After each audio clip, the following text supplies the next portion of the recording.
Alright guys, BLM here, back with a new live stream. We're back with more Assassin's Creed Revelations. Again, like every other stream I've done, we kind of have to do a little bit of stuff here. First up, change the category to Assassin's Creed Revelations, because for some reason every single time it doesn't even give me the Ezio collection, which would be even better, but whatever. Let's go Revelations, update, and then just gotta check up on the stream, make sure audio's okay, and then we should be good. Let's see. Hello, hello, hello. Hello, hello, hello. Why is there like a staticky sort of thing? Why is there like a staticky sort of thing? Why is there like a staticky? Okay, I think we're good. Alright, I think we're good. Let's just load into the game. So yeah, I kind of have a set plan with Revelations now, with where we're at this point. So, based off where we left off, we just finished sequence 5, and we started the process of the Master Assassin missions. We haven't done anything with memoir pages, but essentially, like, that's the main content within the game that we still need to do in terms of side content. It's memoir pages and Master Assassin missions. So I think that's what we're going to focus on in this episode. I want to get a lot of that done. In this episode, we will possibly do sequence 6. We'll see. And then after that, really all we got to do is finish the game, play Desmond's Journey, play the Lost Archive, and watch Embers. So I think with the next stream, which will probably be tomorrow, I think we will do just Desmond's Journey and Lost Archive. Maybe a little bit more, we'll see. But then after that final stream will be the third stream this week, which will probably be Wednesday. And we will wrap up the game. So, oh, Zenny switched here right away. Alright. Yeah, yeah, okay, so, yeah, that's the plan with Revelations. Again, streaming, again, it is Sunday night. The plan is to do today, tomorrow, and Wednesday, and try to finish Revelations within this week. And to be honest, after that, I mean, we could just do whatever. Like, I don't have anything I need to be playing right away, so, yeah, I mean, we could just do whatever. So what am I doing right now? I need to do Master Assassin missions, right? Or at least do the setup for them. So, let us go here. So we do have this den. I think we'll head there and just see what's going on there.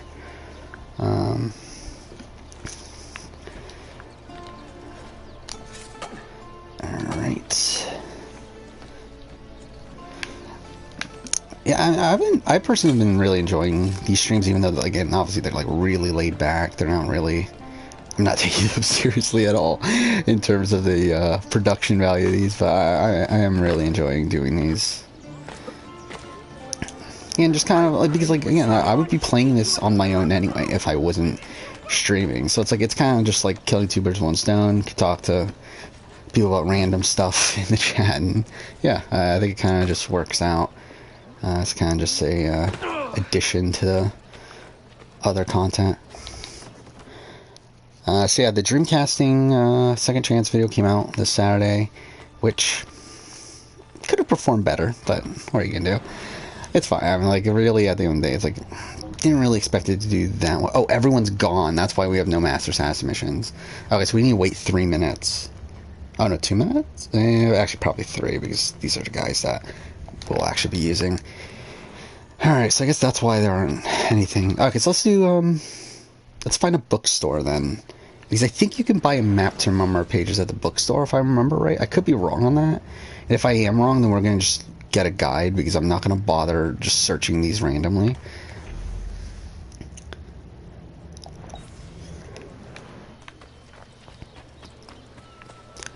But yeah, yeah, I mean, really, most things are the same since I last streamed. Oh, yeah, I did, so I did finish the 2020 year in gaming video. I did that all on Friday night, or Friday day to night. It took forever. Like, it took forever to finish that video, but, got it done.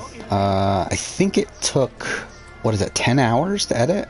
Well, 10 hours to edit from the point where I was at starting on Friday, which was already, like, okay, so the video ended up being 52 minutes, I think. And I had like 9.5 minutes done coming into that night. So it took 10 hours to finish the rest of the video from that point forward.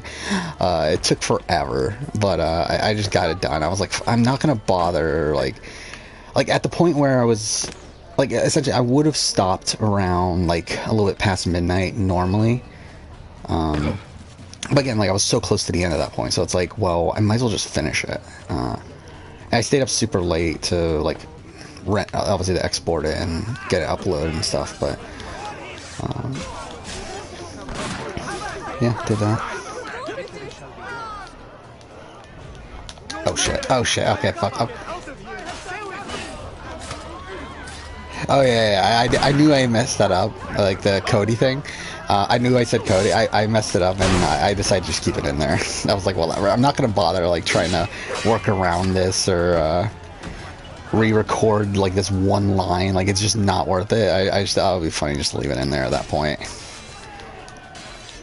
Like, I love how, like, I don't read my comments normally, but I love how, like, that's the one comment I saw from that video, is someone calling me out for calling Polly Cody. Okay, cool. And, like, to be honest, that's one of the few things I remembered from that video, because that video was made a long time ago at this point. Like, that was, like, out of all the recent video releases, I believe that one is the furthest back in terms of when I made it. Like, that was, like, mid-January, I believe. So it's been quite a while. Like, that's been on the back burner for a while. Like, that was supposed to come out the first week of April, I believe. And then just, obviously, things bumped it back over and over again. Until now it's coming out the end of May. But, whatever. Okay, so let's see if I'm right that we can buy a map to the memoir pages. And it looks like I'm wrong. So, perfect. Okay, should I just use a guide then? I'm not going to bother, am I? Like, to actually search for these on my own. I could have sworn you could have bought a map on the bookstore. Okay. This is going to be kind of annoying because I have that Twitch open at the same time. Okay, let's go ahead and search the memoir pages. It shouldn't take that long to actually do them either. Like, there's only like 10, I think, and they're usually not too far apart. Like, they're all in the bottom section of the map, I'm pretty sure. Yeah, all the video, yeah. If you look at the it's funny. If you look at the playlist, there's a lot of, like, private videos like that. Yeah, those are all videos that are done, but they're just not related yet. Or not related. Not out yet. I don't know what I was even trying to say there. Okay. Location of pages. I believe them are Survivor and video game videos, I think. I mean, I have there's an Amazing Race video that I've had in the back burner for so long now. It's kind of funny. And, like, I don't even know when it's coming out. I think, like, it's currently scheduled for, like, October or something. But, like, who knows when that's coming out at this point. Oh, fuck, one's a lot of tower. Okay, let's just do it in the order that's on here. Ah, but that's, like, all the way up there. I don't know if I want to bother.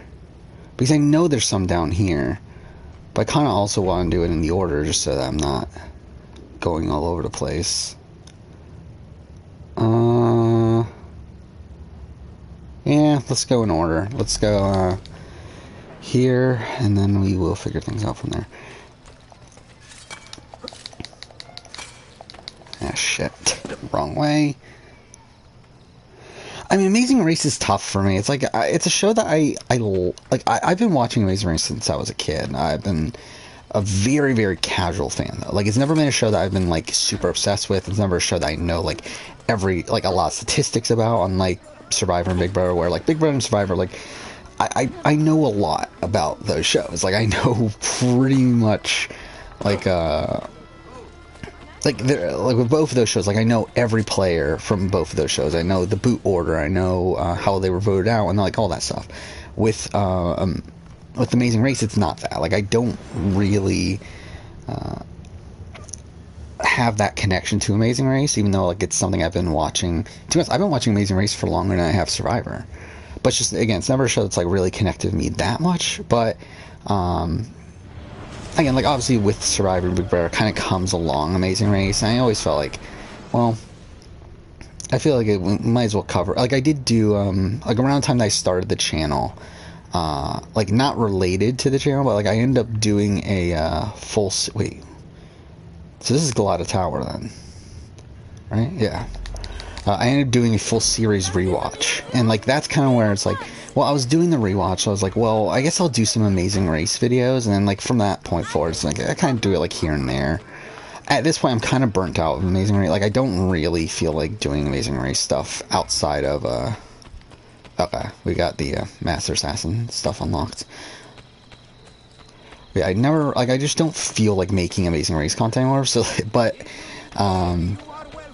like I mean, there is an Amazing Race 1 retrospective coming out on the 20-year anniversary, but this other Amazing Race video is just such a generic one that it's like it can literally come out any time, and that's like why it's been in the back burner for so long.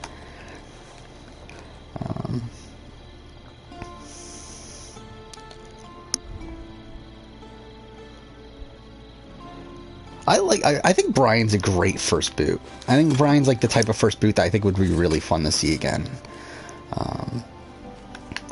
Like Brian's like one of these people that had a lot of potential, but then just plays way too hard too early. Like I think like to be honest, like Brian is. Well, I guess that's giving him too much credit. I was gonna say like he's essentially a Dan that just blows out right away, but it's like I do feel like Brian had the potential. Like he had a good. Like he had a naturally good strategic mind. It's just that he kind of overplays, and I feel like a lot of that comes from his lack of actual Big Brother knowledge, because like he wasn't a big fan coming into that season. And I feel like if he were to come back now with more knowledge of the game, like I do feel like he would have a lot of potential. Like and like I think it's a disappointment that he wasn't on BB11. I do wish those returnees that were in the running for BB11 were just like all on the cast. I feel like that would have been a really interesting dynamic to see there. To have all those people back. And you had Cowboy, Jessica, and Brian. I mean, I think realistically you'd probably like want better options than them, but still.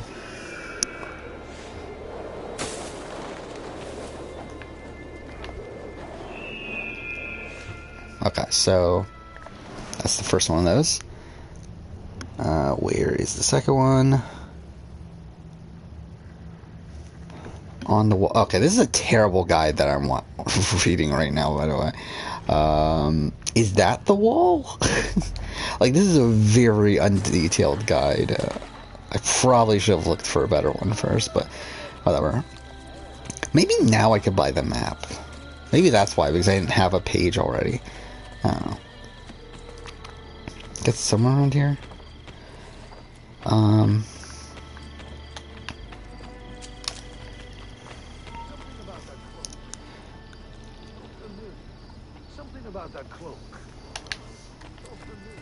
Yeah, I mean, so that Second Chance video came out. Tomorrow, actually, I have a video coming out, but it's like a video that most people don't care about. But, again, it was more like a very impromptu video, and like I had no video game videos coming out this month, so I decided, okay, you know what, screw it, let's just put one video there. It's why you should play 13 Sentinels Aegis Rim, which is a game that I feel like not many people have played. Like Sora Quill, one of the people that showed up on streams, has played it before, but like I feel like most people in general have not played that game, and it's a game that I really loved, and I did a spoiler review of it. I recorded, like, it's technically done already, but again, it's coming out, I think July is where it's currently scheduled. But when I made that, like immediately after finishing it, I was like, you know what, I feel like I should make a non-spoiler video on it as well, and that's kind of what that video turned into. It's a really short video. It's actually, I believe, the shortest video I've ever done on the channel. It's only 6 minutes 50 seconds, but yeah, that's coming out tomorrow. Again, most people don't care, but I just wanted to make it. And it was like a really quick turnaround too. Yeah, Brand Steel Big Brother. Like, what is, like, I mean, is it like, are there people that actually do like full series of Brand? Like, are you talking about like YouTube videos of people like running through Brand Steel season, or is it like just like random simulations that you're like running on your own, or that other people are running and you're just seeing the results of, or something? Okay, I actually need to be doing something. Like, I've wasted way too much time here. Is there a book? There's gotta be, yeah, there's a bookstore there. Let's go to that bookstore and just see if it allows us to buy it. I could have sworn you could buy it in the bookstore. I could be completely wrong. I could have sworn there was a map. Wait. We have 51,000? Where the fuck do we get that money from? Whatever.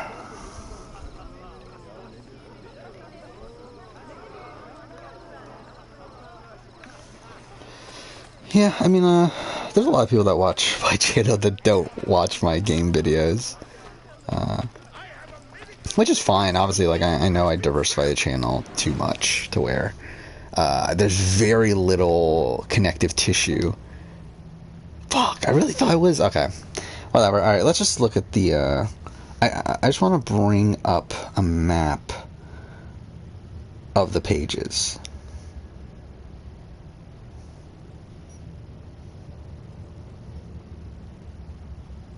If this would load. Anyway, so yeah, as I said, stream scheduled for this week will again, things can go wrong, and they did last week, but as of right now, the plan is today, tomorrow, and Wednesday. I was actually going to do okay, I'm just looking this up right now. So there's no good guide. I really need to find a good guide. Like, can't there just be a map that just says all the locations? But, yeah, I mean, I was going to do Monday, Wednesday,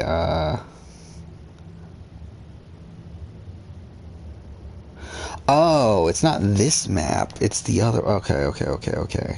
Oh, it's not this, it's not in this section of the world. It's in the other one. Next time, then, sir. Hopefully this is the right map. Like, for all I know, this is the wrong map.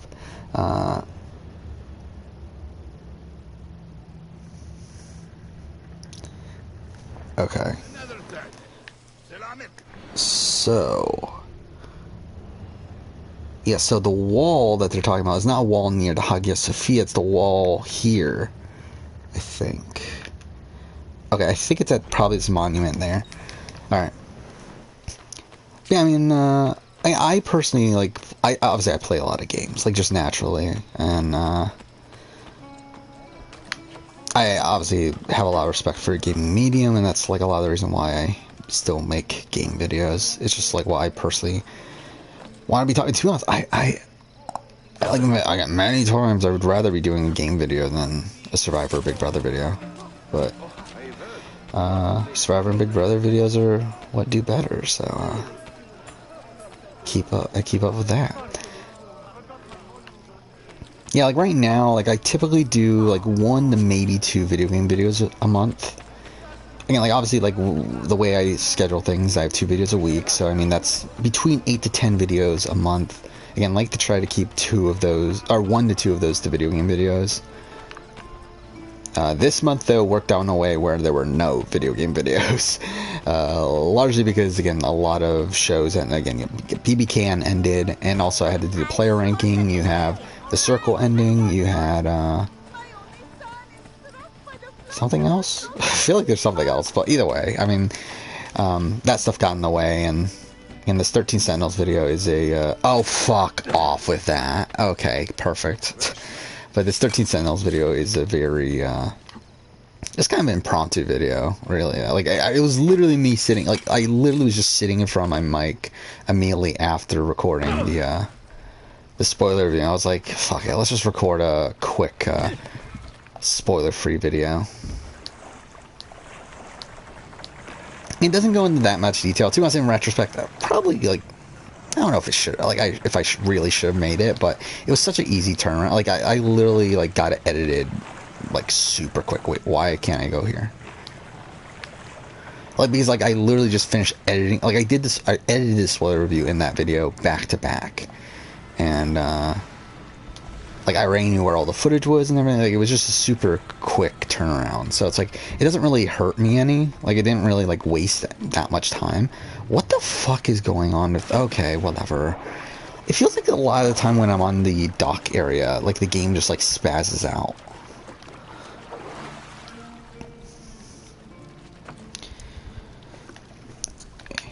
Yeah, I mean, to be honest, I don't really care. Like, I'm gonna do what I'm gonna do. Like, I don't really care if people are upset by it. Like, obviously, ideally, they wouldn't be upset by me doing all these different things, but it's like, I'm not gonna, like, change the way I do it, because they are upset. Actually, it was kind of funny, that, like, again, like, a lot of the times, like, when a video game video comes out, I typically, like, lose some subscribers, when those videos come out, which is fine. But something I found funny, that I was just like looking at analytics the other day, and like out of all my recent videos, the video that I actually lost the most subscribers from is the Circle review, the Circle US review, which is like, why was that the video? Like, it's the only video like in recent, like within the last month or so, that I like came out of that a net negative. Like, I've come out of that video a net negative 1 subscriber, which is funny. Where am I going? Okay, fine. But yeah, I mean, this month as a whole has been kind of meh, view-wise and everything. It's actually been okay revenue-wise, largely because, like, this is actually, I believe, up to this point, this is actually my best month ever CPM-wise, which is bizarre considering nothing has happened. Like, I don't know why it's the best month CPM wise, but I guess it is what it is. It's fine, I guess. Yeah, I mean, overall it's kind of been a meh month. Like, I'm looking at like the last 10 videos. Like, when my Dreamcasting Big Brother video, it was number 4 for a while, and like now it's been surpassed by my BB Can review. That's pretty bad. Like, I think that's a pretty... And, like, when my Australian Outback player ranking's number 3 on my best... my last 10 videos, like, that's pretty bad. Like, this has been a pretty mediocre month. But, whatever. It is what it is. Okay, what am I doing right now? Like, okay.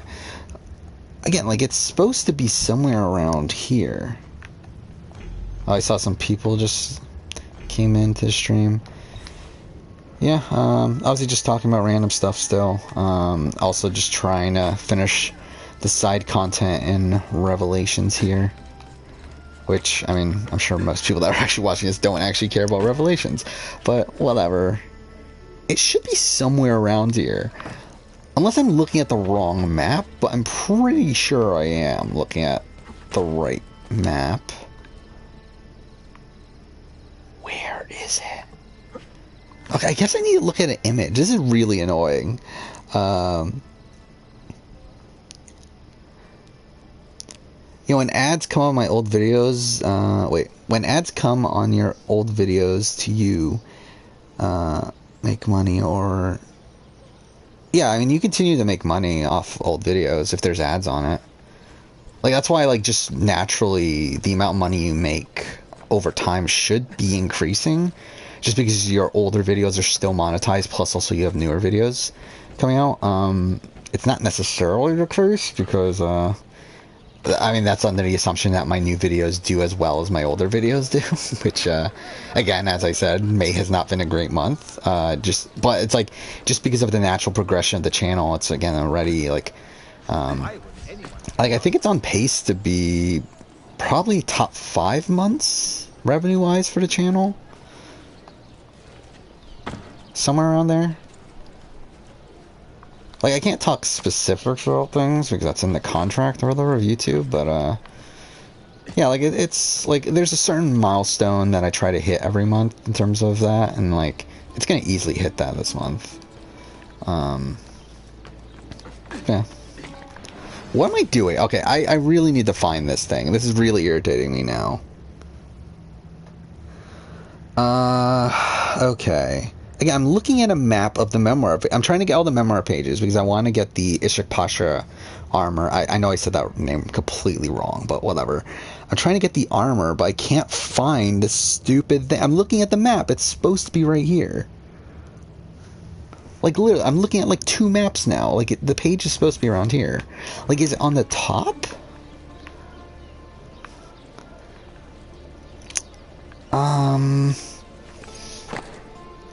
Actually, I'm wasting so much time, too, because I could be, like, okay, you know what, okay, wait, how far away from a den? Okay, there's one right there. Let's just do that first, because I need to do that, too. Again, the plan for this stream is to finish the Master Assassin missions and to get the Ishak Pasha armor. That's the 2 main goals. If we can get anything done in the main story, that's kind of bonus, but I don't really intend to, and I don't actually even know if I want to, considering the way the streams are going to play out, I think, is that over the next... again, I plan on streaming 2 more times this week, Monday and Wednesday. So the stream for next time, I think we're going to do Desmond's Journey, and we're going to do the Lost Archive. Initially, I was going to save Lost Archive for last, but I kind of realized that's kind of dumb. Like, to save that for last, when, like, I feel like Embers is such a fitting way to end the game, to end this, like, series, and to go from the ending of Revelations to the Lost Archive to Embers is just kind of a weird thing. Like, why not just go from the ending of Revelations to Embers the way it's supposed to be? So that's kind of what I'm doing. So yeah, I decided just, like, Lost Archive, we'll just play it whenever we do Desmond's Journey, which will probably be tomorrow, and then on the final day we'll wrap up the game, which, to be honest, we could wrap up the game in 1 stream from this point forward. Like, there's not that much left to do, and, like, Embers is only, like, 15 minutes, right? So it's like, I mean, we could easily, like, get that done in 1 stream. So really, I mean, like, it's really the side content that I want to get done here. And, like, really the Master Assassin missions in general, because, like, I just don't know how long this is going to take to... Like, it shouldn't take that long, especially in comparison to, like, how long it would take to upgrade Assassins in Brotherhood, but... Oh, no, we already... Holy shit, I didn't realize we had that many. Oh, we're good. Well, I mean, we need to level these guys up, but, I mean, like, in terms of the initial... Yeah, we have enough Assassins already that are, to do the first one of the first of the Master Assassin missions. Well, I mean, wait. Okay, we need to upgrade everyone else, though. Again, that's the thing that's, like, hard to do this on stream, because, like, we actually have to pay attention to what we're doing here with upgrading these guys, just so that we're not wasting too much time. So, again, probably look away from the stream for a little bit here, just to make sure we can get this stuff done. So we only need 900 for him. So... But that's not enough, though, is it? Wait, why are they both nine? Okay, whatever. Why is it both 69%? But whatever, I don't care. We need a... Can they do this? Ooh, that's really good. Yeah, they're both good. Okay, we got that. Okay, so we can do some of these top missions, then. Ooh, that's a lot, too. Yeah, we can do that and that. Yeah. And then, like, really, we only need to upgrade these, like, top-level guys. Like, everyone else is kind of pointless at this point. Oh, what am I doing? Wrong one. Okay, so let's do... Oh, that's gonna be bad. Wait, did I not select them? Oh, never mind. That's not gonna be bad. 1700... That only levels them up once, though. I guess that's not the worst thing, though. Actually, but then we want them around for now, I think. Well, then we can level them up, can't we? Okay, well, let's do this, and then we'll do, like, a lesser mission. Well, actually, no, that was dumb. I just realized, no, that was, yeah, that was dumb. I just did that. Wait, why can't they go? Okay, you know, I'm not gonna bother then. Fuck it, I don't care. Okay.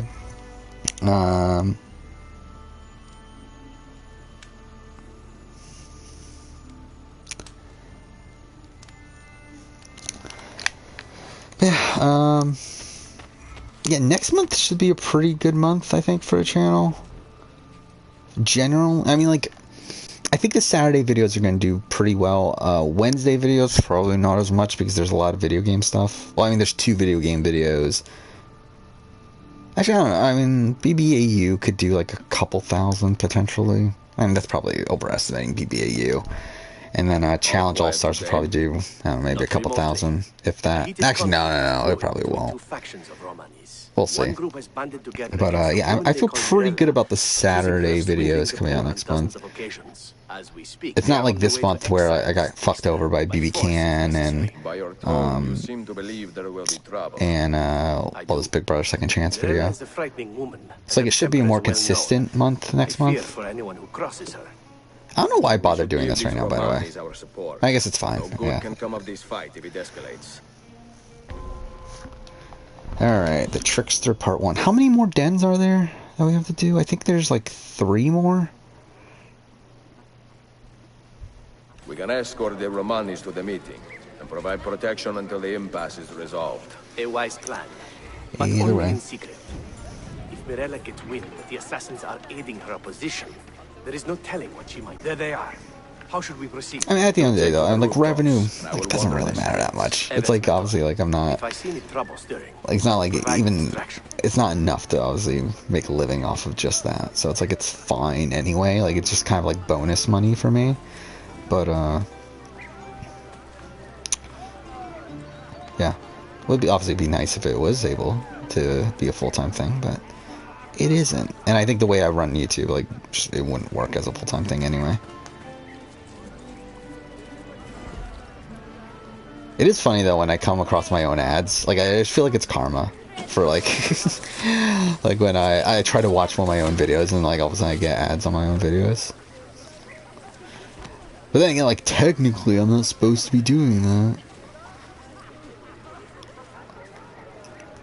Yeah, I was rewatching my Yu-Gi-Oh! Ranking today. Which I think, in retrospect, I was actually pretty happy with how that video turned out. I mean, I wish I went more in detail, but, like, considering how old it is, like, it's one of my first, like, I think it's, like, within the first, like, 15 or so videos I did. I feel like it's, actually done decently well. Like, I'm not, like, a bumbling idiot the entire time. Wait, why the fuck is there a guy all the way over there? Oh, is that Duccio? Did they put Duccio on the map again? Whatever.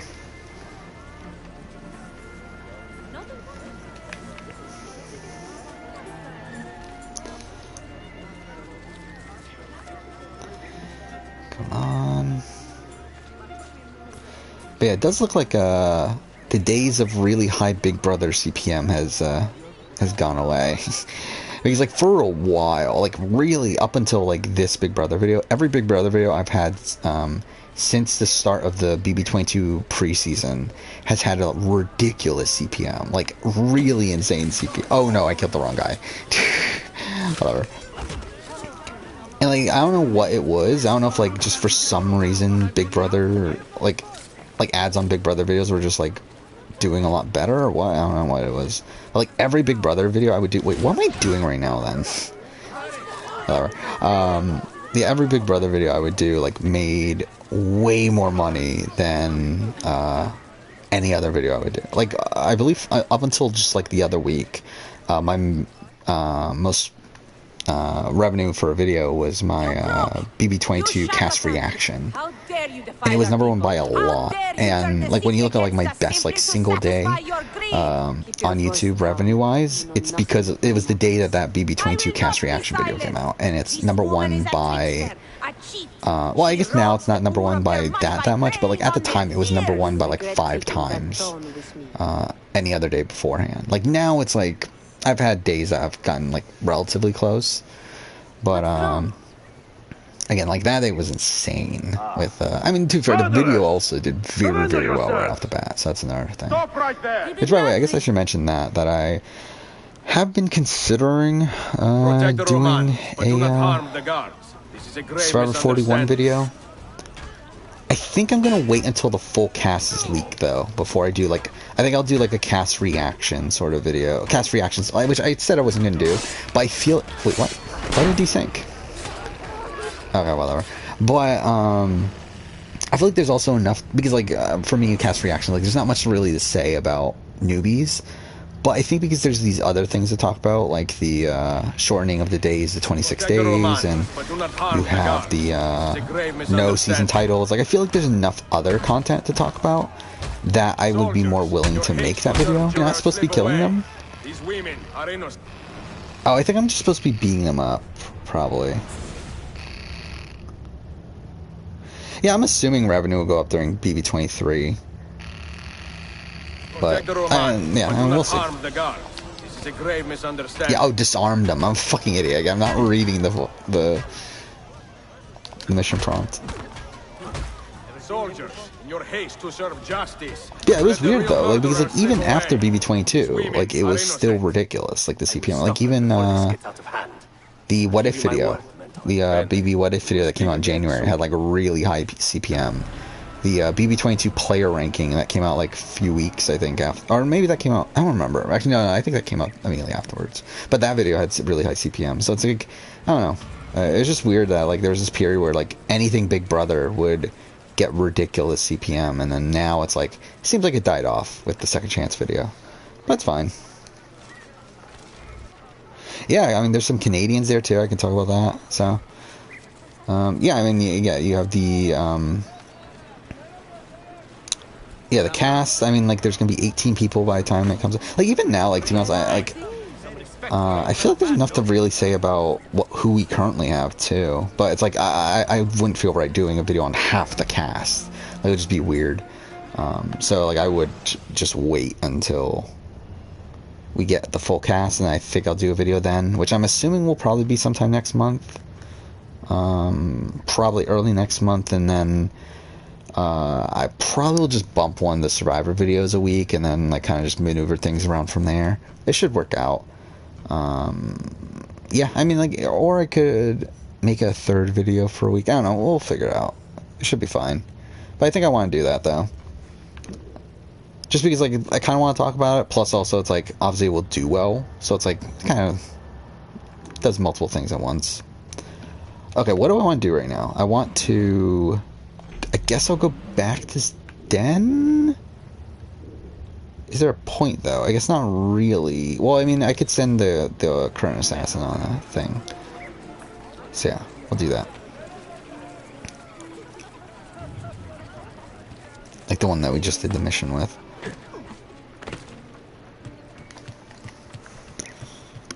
And again, I love how I still haven't done anything with the memoir. Like, I've literally only got one memoir page now, and we're what? We're a good almost 40 minutes into this stream. Ugh. But again, it's fine as long as we do finish it. Like, as long as we finish the Masters. I mean, even if we don't, like, we should still be good, but I'm gonna try to. Like, too, I was like, when I was planning this out of, like, what we had left to do in Revelations, I was thinking, like, it's probably gonna take 2.5 streams. Like, I don't think we need 3 full streams. But, again, if this ends up being longer than expected, it's fine. But again, definitely want to have this done by the end of the week. Kind of want to get it out of mind. And I guess I can talk about this. So not this week, but next week, I'm actually I actually don't work for Tuesday and Thursday of that week, which I normally would. So essentially, I have 5 straight days off, which is kind of weird.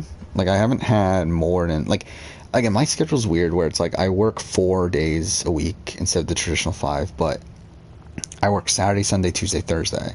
So it's like I never have, like, I rarely have 2 days off in a row. And to be honest, I think that's been kind of, like, messing with me most recently.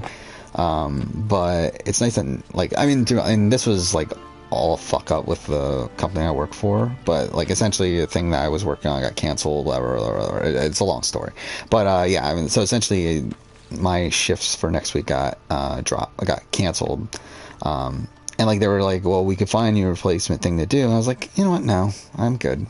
I'll take the days off, I'm kind of good.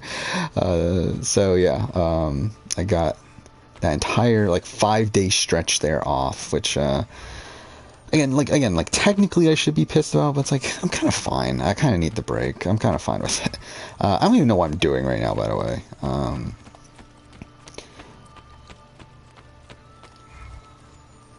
like, to be honest, I was probably gonna end up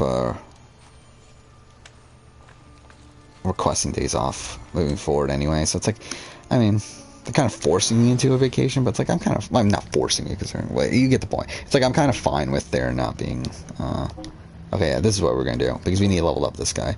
And I'm kind of fine with having some days off there. And yeah, I mean, like, I just finished working on this massive batch of video. Like, this batch of videos took me the longest of any batch previously. Mind you, I just started this, like, ridiculous way of making videos of doing, that's not good. Of doing 3 months worth of videos at once. But, yeah, I mean, just finished this last batch, which, with that, it's nice to have a bit of a break in between batches. I mean, like, too, I have stuff to work on this week. Like, obviously, I have the Challenge All-Stars, which finishes this week. Gotta do that review. I need to get caught up on BBAU, which I haven't even started yet. So, like, obviously I've taken notes. That's what I watched the videos, but I haven't even started on the script or anything for that. So I need to work on that. But, and, like, I mean, and, like, I finished Final Fantasy 15, so I'll probably write that video. We're going to finish Revelations this week, so I have that video to write. But it's like, I'm probably going to, like, outside of those things, like, probably just going to take it slow. I'm really just not really in a rush. Like, I'm so far ahead at this point that I'm not in a rush to really get videos done too immediately. So yeah, probably going to take that 5 days and just kind of relax. And we'll probably stream. I'm sure we'll stream probably the normal schedule. I mean, again, like, I want to make the normal schedule moving forward, especially coming into Big Brother season. I want to make it Monday, Wednesday, Thursday. That's kind of the schedule I want to do, where Monday and Wednesday are 2 days off that I have that, like, I don't, like, have to work super early next day, so it's like it kind of works out. And then we have Thursday being eviction night for Big Brother, so it's kind of fun to talk through that sort of stuff there. Okay, so I need to, again, still do that memoir page that's, like, up here. Where the fuck is this memoir page? It really is irritating me at this point. It's like, I should just look up, like, an image of, like, the area and try to find it from there. Either way.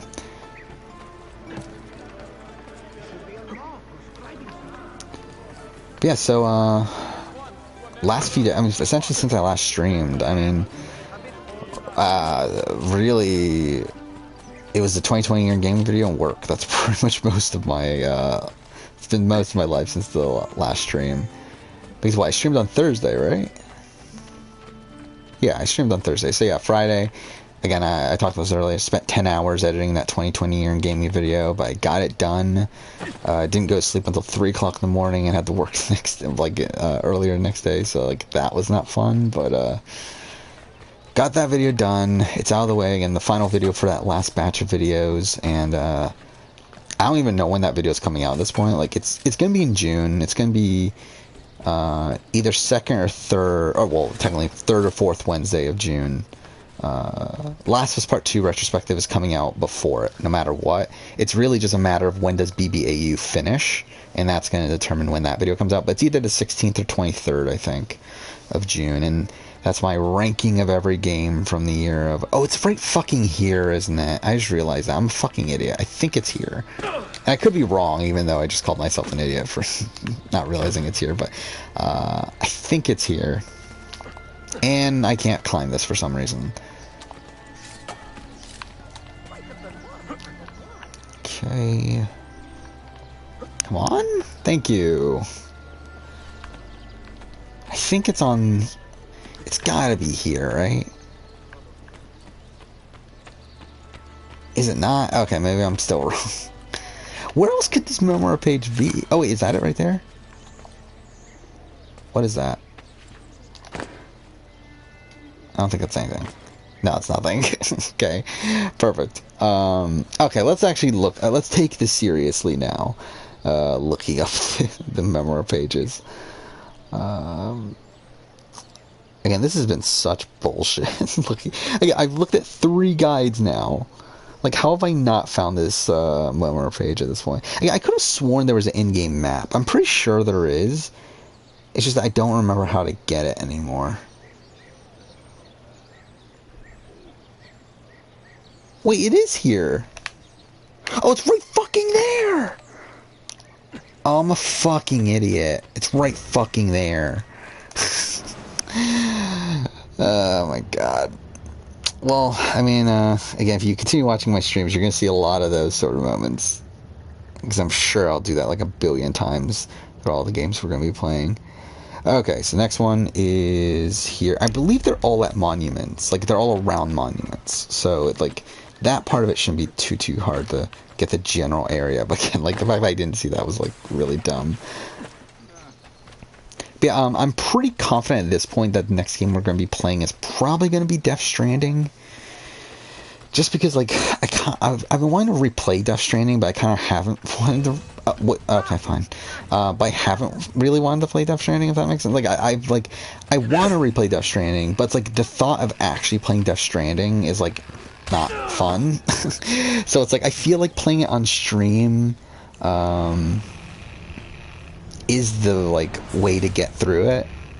I don't know if I'll do a video on it. I might or I might not. I had a Death Stranding video planned for this later in the year, but I canceled it. And like, I don't think I'll do it on the anniversary, but it's like, maybe I will. Maybe I will make a Death Stranding video, not for the anniversary. Maybe it'll just be like one of those videos that like I write and then I'll get around to making it whenever it happens. But basically, I can't imagine playing Death Stranding again. Like, when am I going to play Death Stranding again for a 3rd time? But again, like, I want to like play some of these games I haven't played in a while for this Top Games of the Generation video I want to make at some point this year. And I feel like Death Stranding is one of those I definitely need to replay. So I think the next game will be Death Stranding. And to be honest, I think like being able to talk through it on stream, and like talk through things on stream and everything will be a good way to kind of alleviate the downtime of a lot of the traveling in that game. Okay, so where is this one? Is it at the top? I feel like that's where it would make sense, but I feel like that's kind of too obvious. Again, like, I'm just looking at a map right now. I'm not looking at, like a map that tells you the general area. I'm not looking at, like, specific images. Okay, it's not here. Yeah, it's, like, around here, though. So it's, like, where else would they put it? Okay. I think we gotta... Yeah, I really wish there was a more detailed, like, single map that you could find. I don't think you can see it with Eagle Vision or Eagle Sense. That is something I hate from this game. I hate Eagle Sense. I mean, like, I guess it makes sense canon-wise of like, oh, he's used Eagle Vision for so long now that it's like become more powerful than regular Eagle Vision, but it's like it's still kind of dumb though. And, like, it's actually worse, though. Like, Eagle Sense functions worse than actual Eagle Vision, which is just funnier. Because it's like, you actually have to scan these people to realize if they're your enemy or not. Like, regular Eagle Vision just shows you who's your enemy. So it's like, it's worse. Like, why is this, like, a thing that's, like, him progressing over time? Okay, but yeah, it's gotta be somewhere around here. I don't think it's on the wall.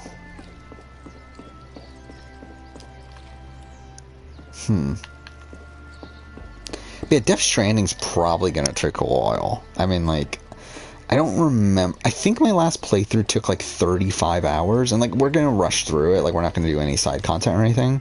It's like, it'll take shorter than 35 hours, but it's like, it's still probably gonna take a decent amount of time, especially like with the way I stream and everything. Like, it's probably gonna take like 2.5 to 3 weeks, I think. We'll see though. Again, like, at this point, like, I haven't done a stream longer than 4 hours, so it's like, or I think 4 hours, 14 minutes or something like that. So, and like the average is like hovering around 3. So it's like, again, if we're going by that, like that's like 10 episodes, 10 streams. That's like over 3 weeks there. So it's like, yeah, I don't know. It might take a while, but whatever. I really need to focus. Again, like I keep on like getting sidetracked in this game. Okay, so let's go, and I guess we'll just look at like one of these guides that has like more in-depth images, because I'm just wasting way too much time just going to general area and then not knowing what to do after that. Galata Tower, Gold Mosque, we got that one. Faith Mosque, here we go. The Northwestern Tower. Which one's Northwestern? So, it is... Well, Northwest is like here, right? So... Wait, but wouldn't that just be... Wait. Okay, whatever. It's one of these towers. I mean, like, it's one of these? I think it's this one, then. Like, this has got to be Northwest, right?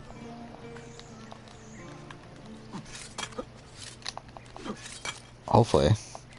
There's no coordinates in this game, right? On the map? Yeah. So hopefully it's this one. If I'm wrong, then obviously we just gotta climb the other one. It's not that big of a deal, but still. Hoping it's this one.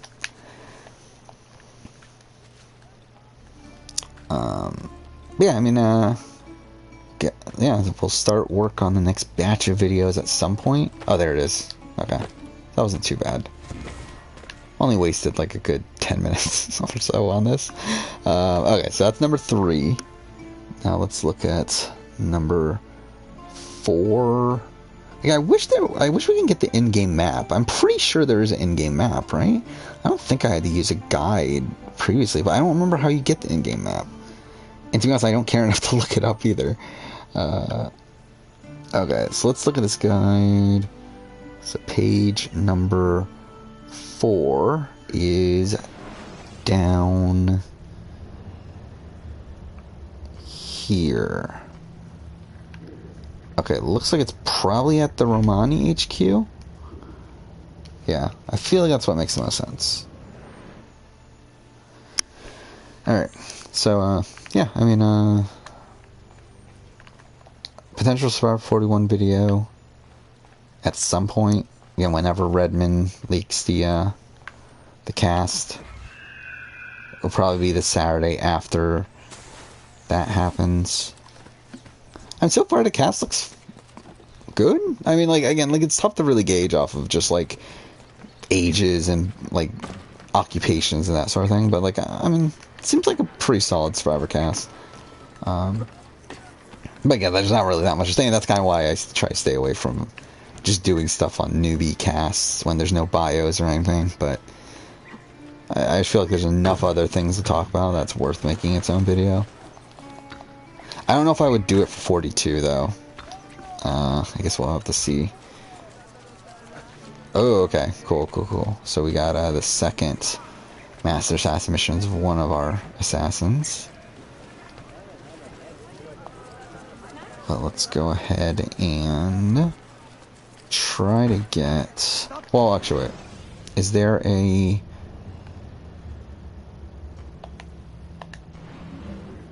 Oh, yeah, it's right there. So, yeah, we'll go here first and then go to that.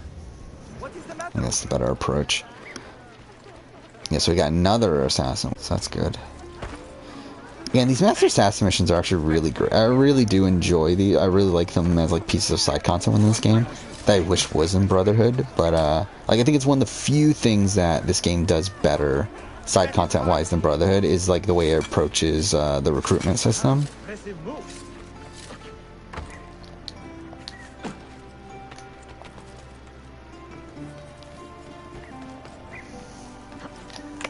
Okay. Let's see. 41's a special occasion because it's been so long. Yeah, I mean, like I said, that's Duccio. But yeah, it'll be interesting. It'll be interesting to see what they do. Again, like there's a lot of talk about like this being like the start of the new era and that sort of thing, and that we might see a lot of changes because then we already know that there are going to be changes. Like it'll be interesting to see. I mean, again, like my mind's kind of been out of it though with Survivor, if I'm being honest. Like, again, like outside of like making the videos, like I haven't really put that much thought into Survivor recently. Like it really hasn't been the something I've been like really focusing on. Like I haven't rewatched Survivor outside of like when it comes to doing videos on specific things in a while, so it'll be interesting to get back into Survivor. It's been a while. Like obviously I've watched like little things here and there, like I've watched like certain moments here and there, but again, haven't really like watched the full season outside of like well, Australian Outback of all seasons in a while, so it's like it'll be nice to get okay, perfect, get back into Survivor again. I am gonna have to watch Africa pretty soon. That's part of the next batch of videos, is watching Survivor Africa for the 20-year retrospective of that. That should be interesting. I mean, I've always liked Africa. I mean, it's not like an all-time great season or anything. Like, it's a very, like, middle tier-esque season, if not, like, upper bottom tier, but I think of the older seasons, I feel like Africa and Marquesas are so close to me. Like, they're pretty much back-to-back. I think I put Marquesas above Africa on, like, pretty much every season ranking I've done, but I don't know, something about Africa has always appealed to me. I just always liked Africa for some reason. Even though it's probably not really, it doesn't seem that way from the way it's ranked. But it should be interesting to rewatch. And then I'll do a play ranking too, which I'm pretty confident in that play ranking already. Like, I haven't, like, fully taken the time to think about it, but, like, I feel pretty, like, I have a pretty good idea of what the ranking's gonna be. Okay, so again, I'm just, like, wandering around doing nothing, so I need to figure out where this page is. It's gotta be somewhere around here.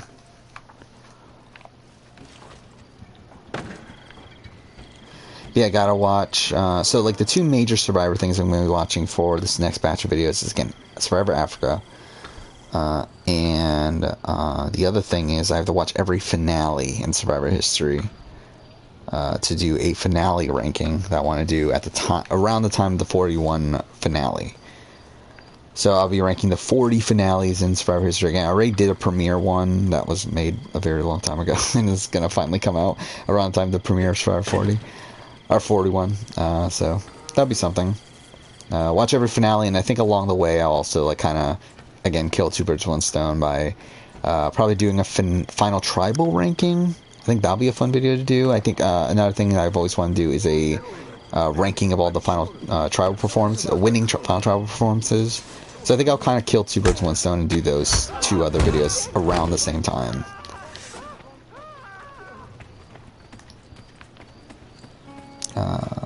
Yeah, I mean, it should be fun.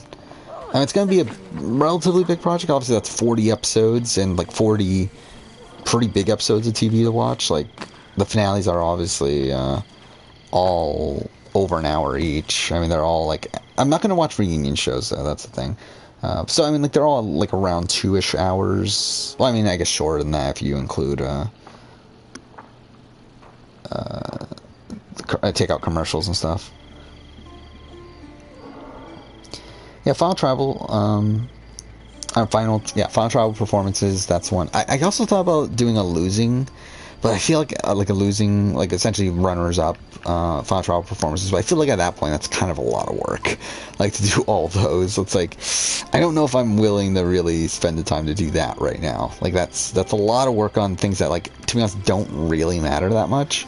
I feel like I'll do it eventually, but it's like, I feel like for this go around, I feel like just doing the winning one is good enough.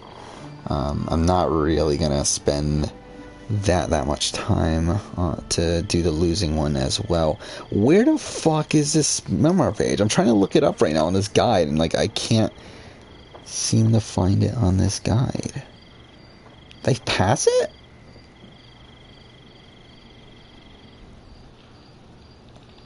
I feel like I'm losing my mind just from, like, looking up these memoir pages. Okay, that one at the bottom of the map, I actually remember that one. Is this the,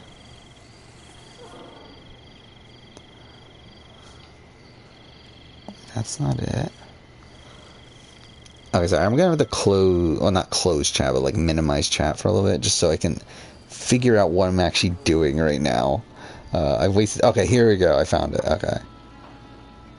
Wait, where is that?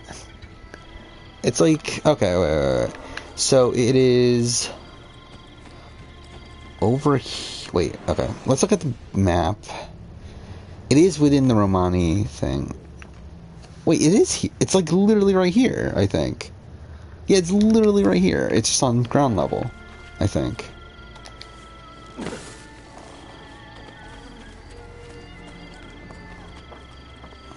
Is it there? I think it's right there. Yeah, okay, it's on the other side. I think. Hopefully that's the right thing.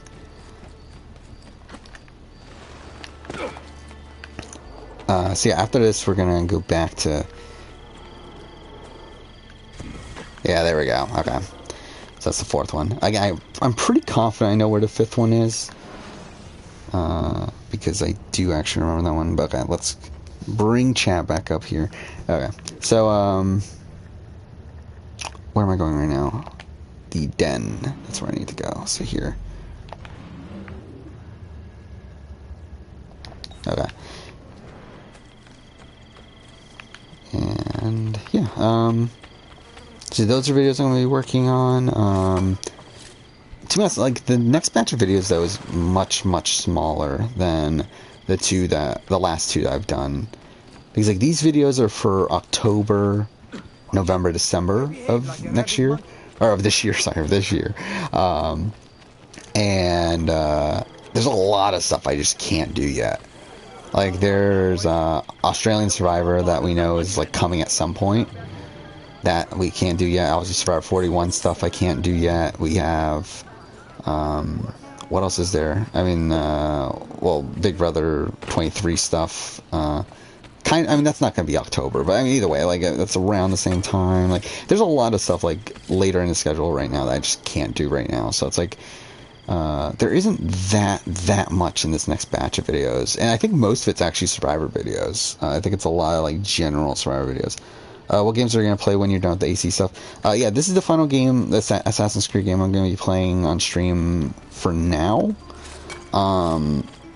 Maybe I'll do more in the future. To be honest, but, like, Ubisoft in general, like, a lot of the stuff that's come out by Ubisoft, like, it's, I don't know, I'm, like, to be honest, the fact that I'm even still playing this is, like, kind of, like, icky. But, still, yeah, I said this before, probably Death Stranding is the next game I plan on playing. After Death Stranding, and that'll probably take a little while, but after Death Stranding, I'm not entirely sure exactly what.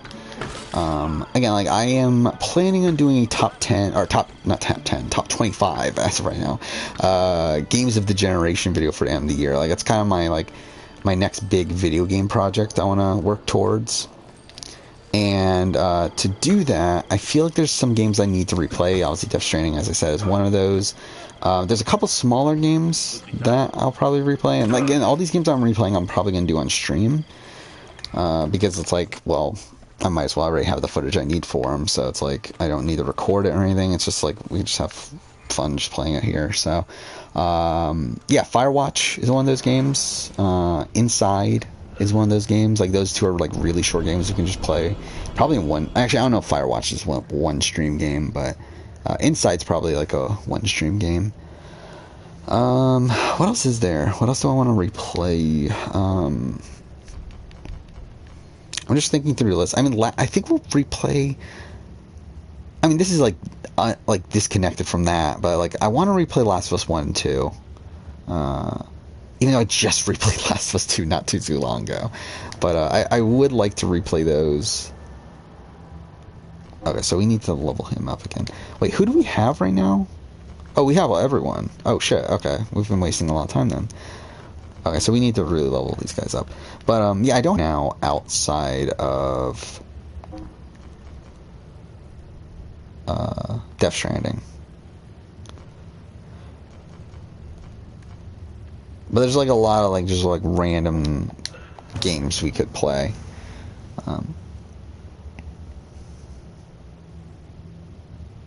Okay, let's just look at the Jedi Fallen Order. That's another game that I really would like to replay. So I think that could be a game that we could easily stream.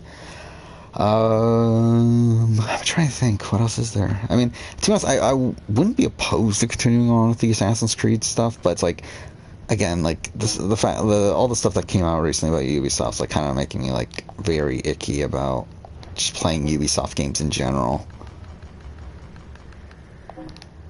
And again, I'll still do this Assassin's Creed retrospective, this Revelations retrospective, just because it is like still like, even though again Ubisoft's the piece of shit company that it is, it's like Revelations is still a game that does mean a lot to me, and I do feel like it's still a game that's worth talking about. I don't know if I should have done that. Whatever. Alright, that's fine. And like, to be honest, and it's also like a game that's like so old now. That's not like I'm promoting like the current state of Ubisoft.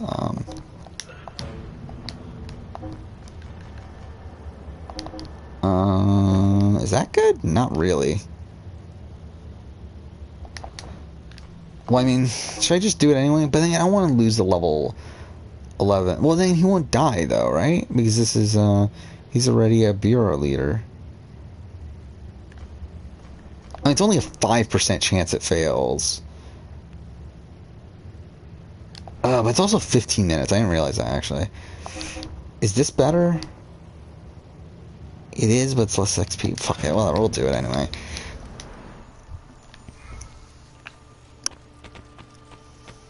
Alright. There's that. I really regret buying the crossbow, though, by the way. Like, I don't know why I bought the crossbow, because I literally haven't used it. Like, I never used the crossbow in Revelations. I don't know why I even bothered buying it. But whatever. Okay, so next one, I believe I know where it is. Like, it's like... Oh, wait, what the fuck? That one's on the map. Of course the fucking one I know of is the one that's on the map right now. What the fuck? Why is that the one? Oh, okay, whatever. Why is that the one that's on the map, though? It's literally the one I already knew where it was. Like, that's some bullshit. It's like you couldn't put any of the ones I had a hard time finding. Oh, whatever. But just in general, in terms of video game videos, I'm like really far ahead at this point. Like, again, like right now in my free time, I'm playing, quote unquote free time, I'm playing Mass Effect, the remastered, was it Legendary Edition. So I just started Mass Effect 1. I haven't played much of it. I've been working a lot the last few days, so I've only played like 2 hours of it in the last like 3 days. But yeah, I mean that's been interesting so far. I mean, like, yeah, I'm a massive Mass Effect fan, or Mass Effect 2 and 3 fan. I've never liked the original Mass Effect, and playing this remaster, so far, it's like, it's fine. Like, I was, like, I mean, like, it is, at the end of the day, it is a remaster. Like, they did make certain things better. Like, they did make some changes to improve the quality of life of things. But, like, so far, I'm just kind of okay with it. Like, it's still, for the most part, the Mass Effect 1 you would expect. Actually, I need to go inside the fort. I don't know why I'm bothering with this. How do I get inside the fort, though? Do I need to go all the way around? Because this page is inside. I think right there is good, right? Stop it! What is the matter with you? Shout out your sister Emily real quick. Hello, Emily. That's pretty much all I got. But yeah,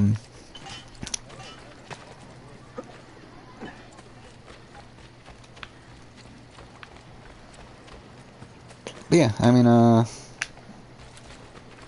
that's pretty much a lot of the stuff that I'm currently doing right now.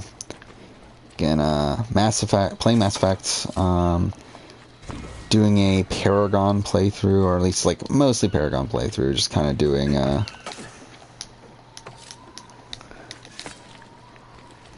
okay, wait. So that's the one I already knew of, so like that was kind of a waste of time, really. Or not a waste of time, but waste of whatever. I don't even know what I was trying to say. Essentially, like, it was a waste that that's the one that, like, they told us where it was. It's like that one I actually knew already where it was. Okay, so 6 is actually also in the fort. It is on... Oh, wait, no, this was 6. Oh, I missed 5. 5 was over here. Probably by this viewpoint. Okay, I'm an idiot then. But either way,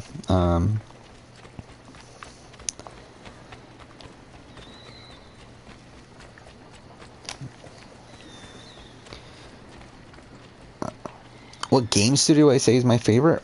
Probably Naughty Dog. Yeah. I mean, I would say Naughty Dog. I mean, Naughty Dog's never... Well, I mean, yeah. It is Naughty Dog. I know that's the answer. I'm just like...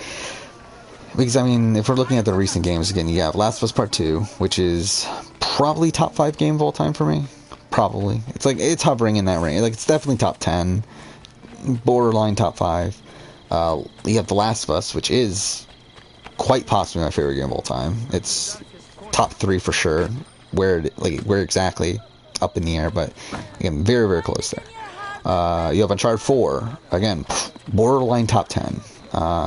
Probably like hovering around number 10, 11, 12, like it's in that range.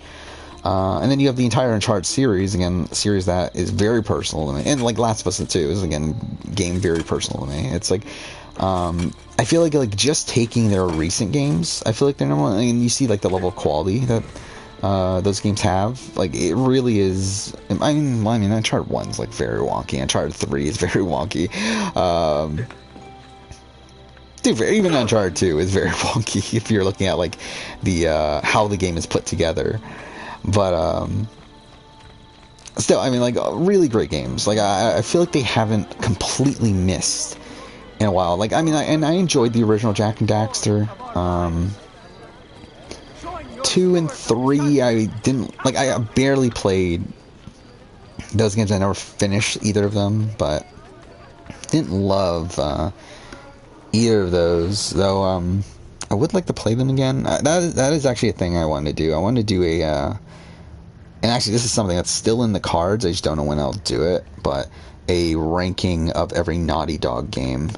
Like, that is something that is a potential video down the road. I actually have all the Naughty Dog games installed right now on my PS, or at least all the ones available on PS4 installed on my PS4 right now. Even the Crash remasters, which obviously the remasters themselves aren't done by Naughty Dog, but they're still like originally Naughty Dog games. So I have all those. I have all the Jak and Daxter games installed, and like that was in preparation of if I were to do a Naughty Dog ranking. Which again, like I believe I had it on the schedule at one point for this year.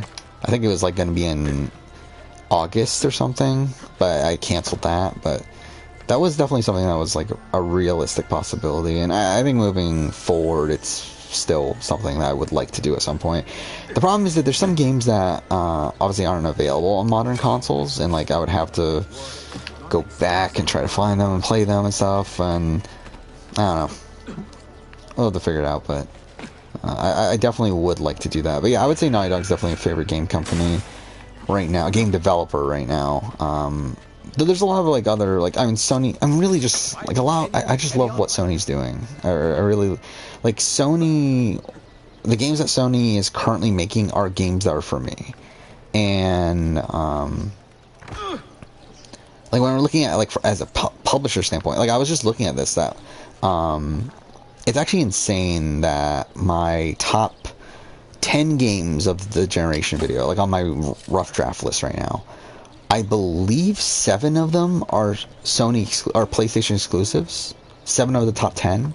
Like, that's insane. Mind you, like, Persona 5 is one of those, and that doesn't really count. And, like, Final Fantasy VII Remake is also one of those that doesn't really count. But even then, like, that was Sony paid for it. Paid to make that exclusive. I can't say exclusivity very efficiently, but either way, like, they paid for that, so like that is technically their work, that is a PlayStation exclusive. So I mean, like I just feel like Sony's doing what I want them to do. Like they're making games that are for me, essentially, like the type of games that I'm looking for. So like from a publisher standpoint, I would say Sony's probably my favorite publisher right now as well. It's probably on that building. And outside of that, though, it's like outside of Sony Studios, because again, I would say like Sony Santa Monica is up there. Cool. I don't know why you're not climbing that. Like I would say Insomniac is up there. Okay. I don't know why you won't climb, but fine. I mean, this is gonna do the same thing, isn't it? No. Okay. Fine. Okay. He can climb this one for some reason, but he can't climb the other ones. But I mean, I'm Rockstar's up there. I mean, like the problem is I'm not a massive Rockstar. Like I recognize, like the greatness that Rockstar is able to make, but it's like I'm not personally like I've never been a big GTA guy. Like I enjoy GTA 5, but it's like I've never been like a massive GTA person. Like I played GTA 3 when I was a kid. But again, like I never like was a massive Rockstar fan. Like I really respect Red Dead Redemption, like that series. Oh yeah, Square Enix. Yeah, Square Enix is also another thing. Yeah, again, Square Enix is like kind of, yeah, it's like, it's such a massive company, and like it doesn't have, like it's not like Sony where it's like it's built of like a billion different studios. Like there's just like a massive conglomerate of like Square Enix. I mean, I guess there is like Square Enix, like Montreal, Square Enix, and like that sort of thing, but really it's Square Enix Japan that like really matters, right? Like to be honest, I don't think Square Enix, like has Square Enix like the Western stuff from Square Enix, like that stuff's kind of shit, right? Like I'm trying to think, like you have Marvel's Avengers, which like I didn't hate, but it's like it's not good. Okay, I stopped paying attention to the game. We need to look at the other pages. Like just making sure we can't do those yet either. Okay, but yeah, I mean, I feel like Square Enix is definitely up there favorite publishers. I think Square Enix is probably my favorite publisher if we're looking at outside of Sony. Like if we're looking at a third-party publisher, like I do think Square Enix is my number one. Yeah, we did also get there are a lot of rumors right now about another Sony exclusive Final Fantasy game, which is going to be developed by Team Ninja, and it's going to be like a Souls-esque game, essentially like Neo but Final Fantasy. Which is interesting. I mean, like, again, Neo, like, those sort of games aren't for me. I'm not really, like, looking for massive, challenging games at this point in my life. Like, again, like, I'm looking for more, like, story-based experiences. But it's still cool. I'll be interested in seeing how it goes. I mean, I'm not, like, again, not something I'm, like, super excited for, but it seems like a cool thing for Sony to get under their belt there. Another exclusive for them. Okay, well that was perfect, obviously. Like, obviously I wasn't going to use that zip line. That was right there.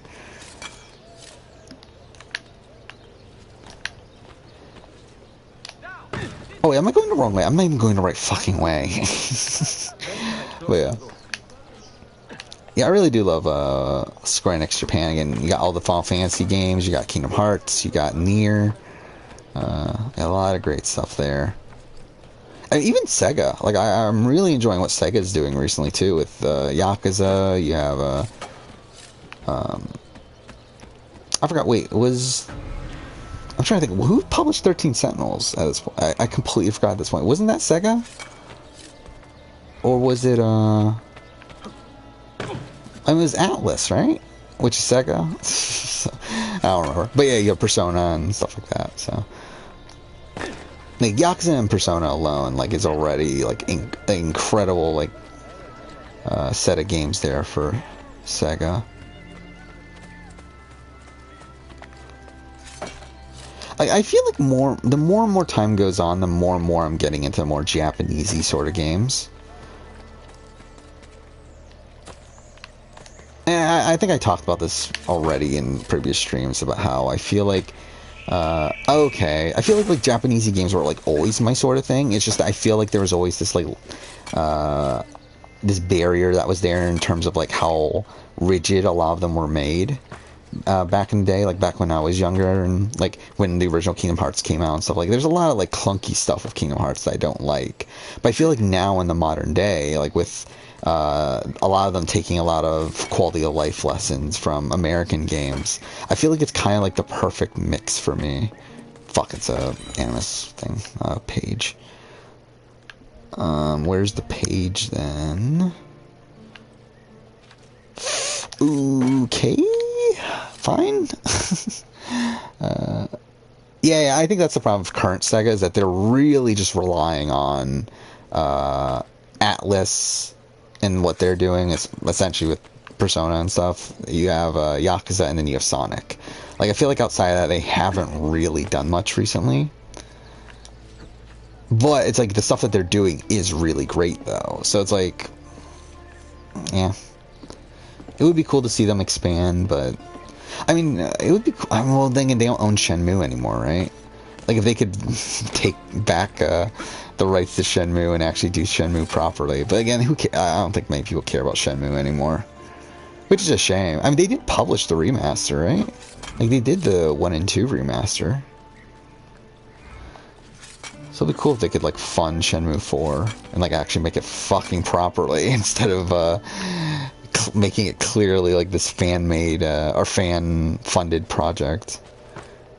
Because I think that's one of the biggest issues with Shenmue 3, is that you can clearly tell they didn't have all the resources to make the game they really wanted to make. There we go. I just guessed that was where it was, so that was lucky. I should probably be focusing on Master Assassin missions again. Okay, wait, so what do I want to do right now? Pyrrhus is there. Where are the other Master Assassin missions? Like, didn't it say that there was someone waiting for us to meet them?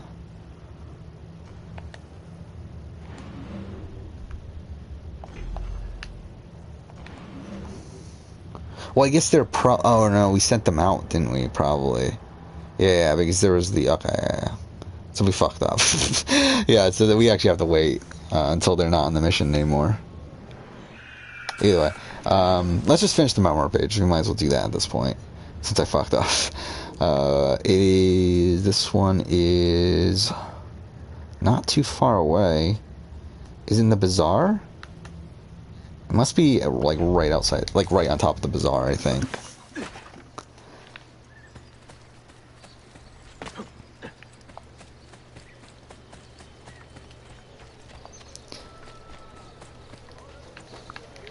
Yeah, I'm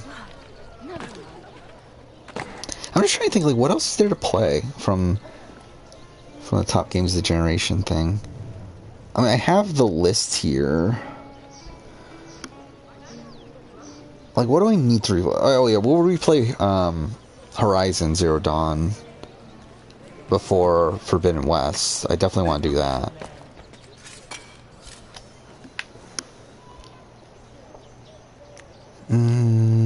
Trying to look at what else.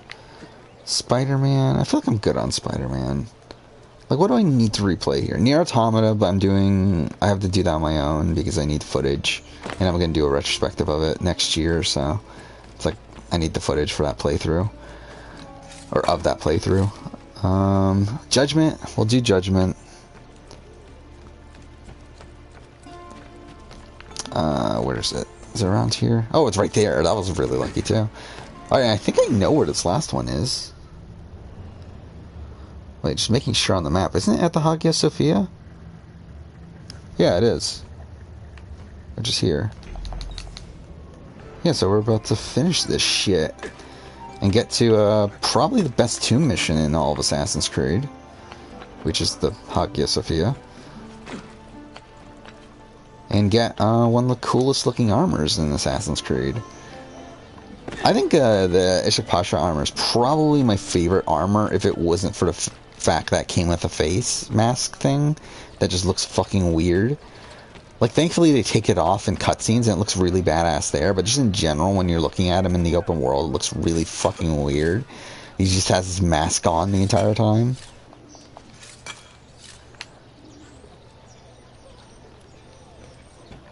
Okay, so it's around here. Well, actually, no, it's around there. That's Hagia Sophia. Well, this is Hagia Sophia. So, is it at the top of Hagia Sophia? I guess we can check.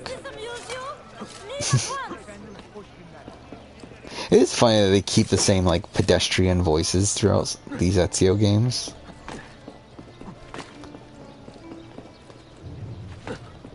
Okay. I think it's up here. I could be wrong, though. And I probably am wrong, because, like, to be honest, I don't actually know. But, it'd be cool if it was up here. And it's not up here. So, obviously, that was, Oh. Wait, what? I just got a trophy. What did I get a trophy for? That's bizarre. Perfect. Okay, so where is this one, though? Is that it? No, it's not. Again, it's gotta be somewhere around here, though. Like, I'm pretty sure it's... If not at the Hagia Sophia, it's very, very close. Maybe it isn't. Wait. Let's look at the map. So... It is on the Hagia Sophia, but it's on the back corner here, it looks like. Okay, so it's over there. And at that point, we are done with the memoir pages. Ah, shit. Oh, so it's probably on this tower. That makes sense. Cool. I forgot, is it actually Pasha armor? Like, it's actually a real armor, right? Like, it's just not a skin. Hopefully it's a real armor, because, like, we're doing really shit in terms of armor in this game. I'm too fair, we were also doing really shit in Brotherhood, too, and that's what a lot of the pain of that was, but... Like, there we actually bought new armor. Here I'm hoping that the Ishir Pasha armor is a straight-up armor, which I think it is. And that actually gives us, like, more health and everything. Yeah, the Assassin's Creed Origins DLC. Yeah, the Final Fantasy 15 one. It's really bizarre. Wait, is it not here? Fuck off. I just climbed this for nothing. Oh, what the fuck? Okay. Well, exactly what I wanted to do. Obviously, like, that was exactly the plan. Obviously wanted to kill myself, so, yeah. But yeah, that DLC, it's so bizarre when you think about it. That Square Enix, like, what they do to celebrate Assassin's Creed, they have this entire Assassin Festival, this, like, massive event within their game. And in Assassin's Creed, they just create this, like, really half-assed mission and throw it in. Like, if I was Square Enix, I'd be, like, really pissed off at Ubisoft. It's like, this is the best you can do. This, like, this really mediocre mission that's followed by this, like, bizarre cutscene with Arden. That, like, feels so jarring. Okay, I messed that up. I mean, it gives you, like, a really cool sword, right? But even then, like, again, like, within Assassin's Creed, it's ridiculous. Yeah, I'm sure we'll play Origins at some point. The mission's still there, I believe. So we can play that mission, the best mission in Assassin's Creed Origins. Okay, fuck. Okay, well, that was perfect again. I don't know why I climbed up this early. I shouldn't have climbed up already. I should have just ran over there on the ground and then... Wait, is that even the right one anymore? Probably not even going to the right one. Actually, should I talk about that? I can't, though, can I? Because, like, okay, I'm going to the wrong one. But, I forgot about that. Because, yeah, I'm doing a Final Fantasy 15 retrospective. And the problem is that the Assassin Festival is not in Final Fantasy 15 anymore. Which sucks. I never got around to playing it. Like, I didn't play Final Fantasy 15 until, like, right after that festival got taken away. Because I didn't play Final Fantasy 15 for the first time until, like, early 2018. So it's like I missed out on playing that festival, which kind of sucks, but... Well, okay. Fine. I probably won't end up talking about it, just because, like, there isn't much point in the actual retrospective.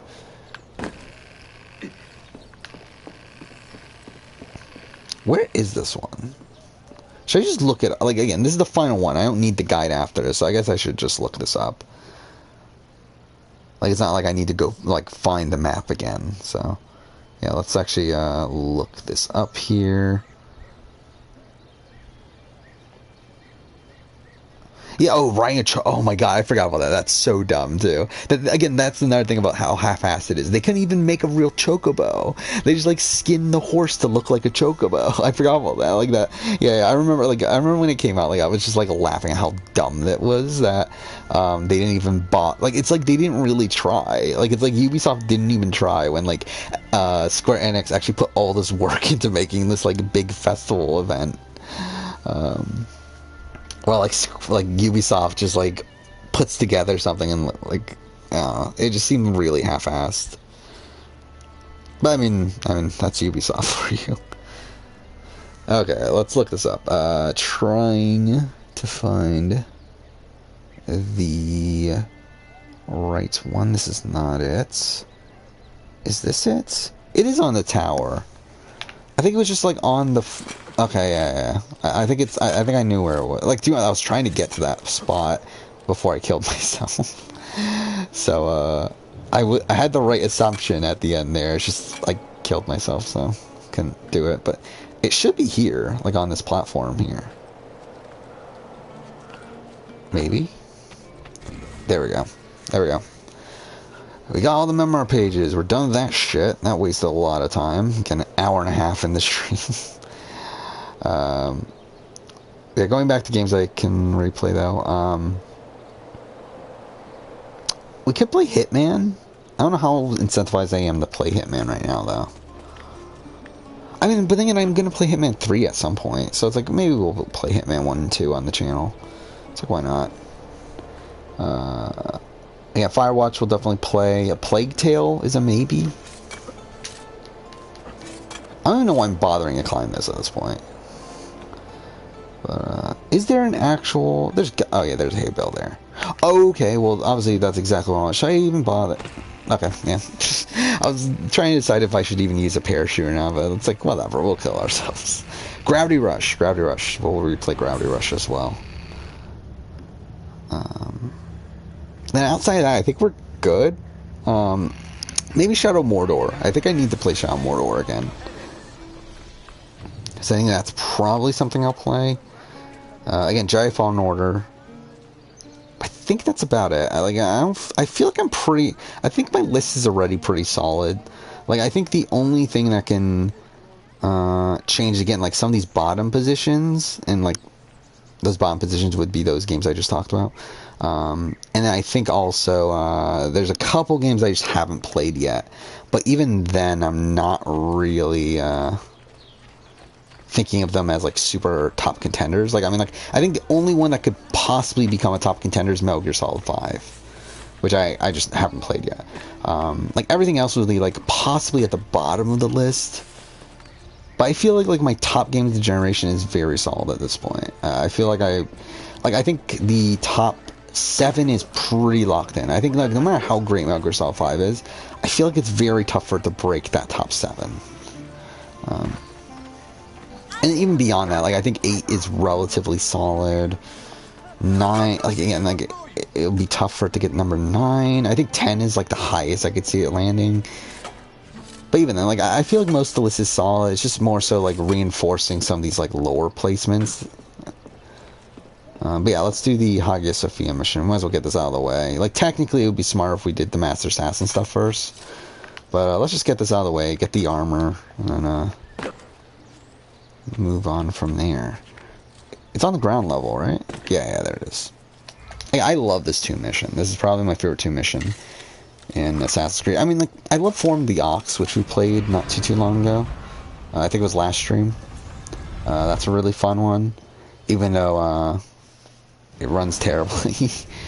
Like, there's a lot of explosions in that one. Like, there's some slowdown. I think it runs, like, fine enough on the Ezio Collection here, but on the original game, though, it was, like, broken, where, like, the game would just, like, have this massive slowdown. There would be, like, all this frame rate issues and everything, but either way. Actually, now I think about it, the beginning of the Hagia Sophia mission here is actually kind of shit. Like, it gets good once you get to, like, the main section, but, like, this beginning section is kind of dumb. But whatever, let's go. Yeah, like here, where you have to, well, I guess not here, but... Yeah, this. It's like, why the fuck did you add this? Like, this really, like, slows down the pace here, this section here. Is it's just like really slow climbing for a bit, but again, like I wanted to do that video a while back of doing a ranking of all the Ezio trilogy tombs. Like at this point, like I'm probably not gonna bother, but that was definitely a video I wanted to do at some point. And, like, I mean, like, it's still, like, a potential video for, like, way down the road, but it's, like, definitely not. Like, there's other Assassin's Creed videos I'd rather be doing than a Ezio Trilogy Tomb ranking. Like, I want to redo just the regular series ranking. I don't even have time on the schedule to do that, so I'm definitely not going to do an Ezio Trilogy Tomb ranking.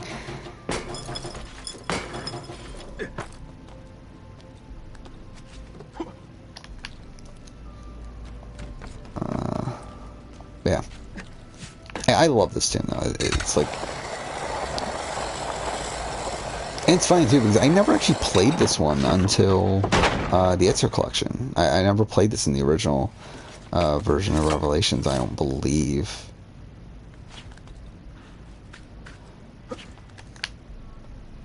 Yeah, I mean that's the thing too is that Revelations is actually a game that I did not like when I was younger.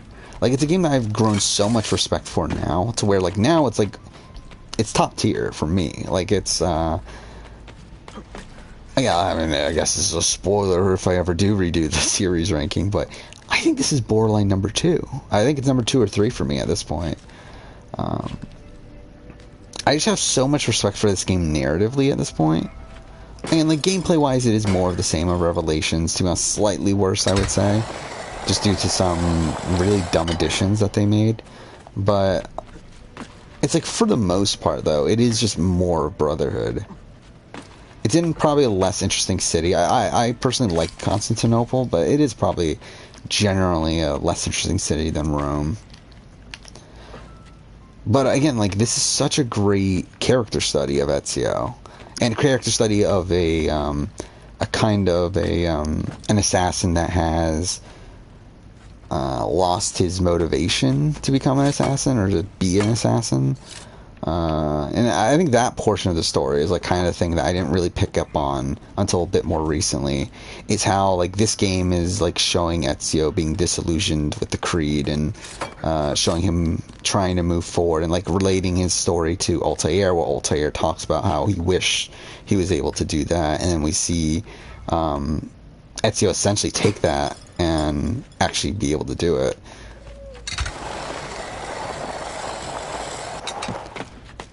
Like where there's the line later in the game where Altair says, "I wish I had the humility to say I've seen enough for one life, or I've done my part. I've seen enough for one life." I forgot the exact quote, but again, it's somewhere around there. And yeah, like Ezio obviously like ends up taking that, and that's at the scene. I believe that's at the end of sequence 7. Which at that point you can, and like this is something that Revelations makes very clear, or not, Valhalla, the stuff from Valhalla, the Desmond messages from Valhalla makes this very clear at this point that the intention of that scene was to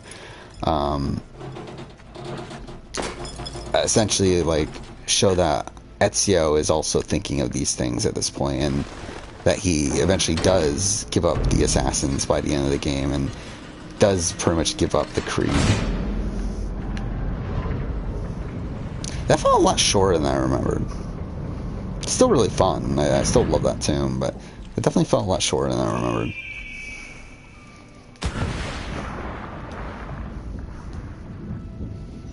Like, I really do love it. A lot of what Revelations does, particularly at the end of the game, in the back portions of the game, like sequence 7 on.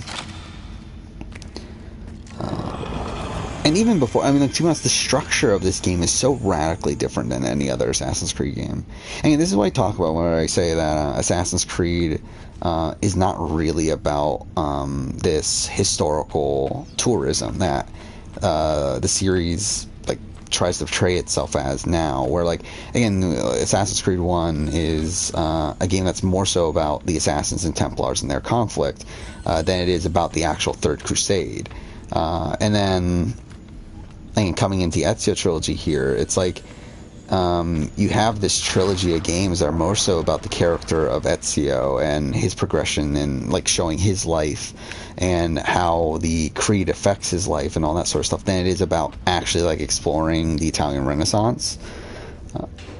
And, like, even this game is a big example of that, where it's like, who gave a shit about Renaissance Constantinople?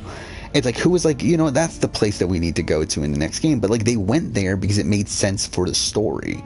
Like, they cared about the story and, again, like, progressing Ezio's character. And, again, like, look at this armor. Like, I love the way this armor looks.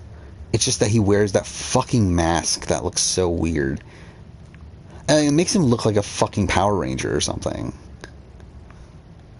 Like, I wish he just didn't have the mask on. And I wish you could, like, toggle it off, but you can't. But, like, it's like ever since AC3, it's like the series has become more about historical tourism, where, like, AC3 we had the American Revolution, and they really fucking propped Connor up with, like, every fucking moment in the American Revolution Connor had something to do with, and it's fucking ridiculous. Then you have AC4, which, like, as great as it is as Assassin's story, it still is, like, marketed as this massive pirate game, and that's a lot of what the general gaming community looks at it as, like, oh, that's the pirate game.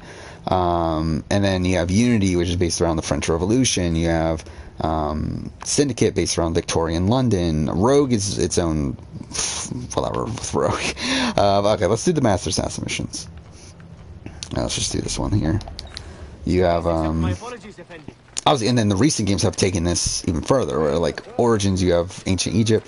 Last, you had Odyssey which was the Spartan fantasy it tries to promote, and then Valhalla is, like, about this, like, Viking fantasy, and it feels like that's the way Assassin's Creed is moving forward. Is like they're really just propping up, like, this this idea of, like, oh, you can live the fantasy of being like this sort of like this. I'm sure, like, when they go to Japan, it's like, oh, the fantasy of being a samurai and like all that sort of stuff. I'm sure that's what they're going for in future installments. Like, we already know that they are going even further into the RPG stuff. They've said that openly. It's like, whatever. I don't care. I really don't care anymore. It's like Assassin's Creed just isn't what I want it to be anymore. And it's like I just have to accept that at this point. Just not give a shit. I mean, I'm sure I'll still play it, but it's like, whatever. I'll probably just complain about it. I mean, like, it looks like, it's like, I don't know. I just never liked the fact that Ezio wears a mask. That just always seemed ridiculous to me.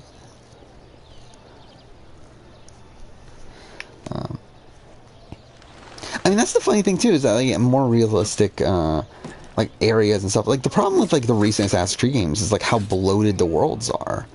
Like, where, I mean, like, and I guess you could say, like, Unity and Syndicate and, like, that sort of stuff is bloated, but it's like, at least, like, that's contained within, like, a single city. Like the recent Assassin's Creed games is like, what the fuck is, like, I mean, like, I guess Ancient Egypt's like Ancient Egypt, but it's like with I think Valhalla in particular is like it just feels like this random plot of land. Like, yeah, it's England, but it's like it doesn't even feel like it's its own, like, it just feels like this random location that we're going to. Like, it doesn't feel very unique. Like, it doesn't feel like it's actually like a place. It just feels like a random game like area. The Grand Bazaar. The Templars have cornered your den master there since morning. Grazie. Oh, yeah. What am I doing? Oh.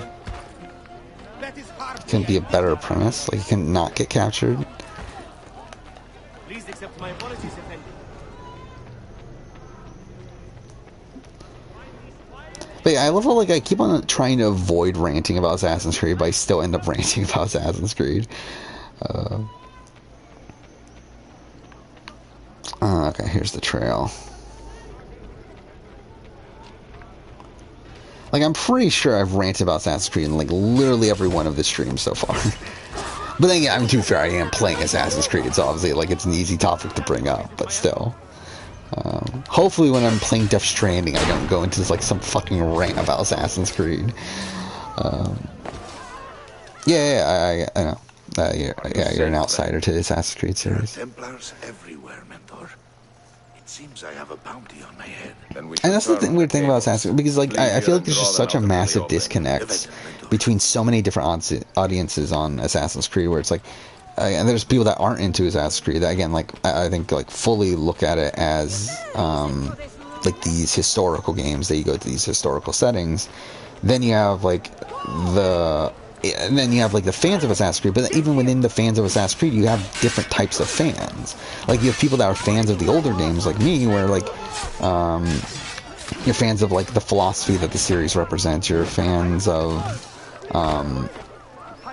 like, the interconnectivity between all the games. Like, where, like, again, AC1, like, leads directly into 2 with Altair playing major part in 2, and then you have the Ezio trilogy, and Ezio being the main character for 3 games in a row.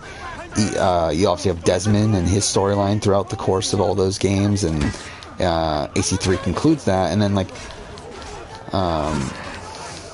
even though Black Flag, again, is the first of these games to not focus around Desmond, like, you at least still have some interconnectivity there in the story, in the modern day storyline. And you also have the fact that Black Flag is just a great assassin story without being, like, again, like, where you see the story from the perspective of Edward Kenway, this outsider to the assassins. But okay, but he eventually learns the creed and eventually joins them by the end of the game.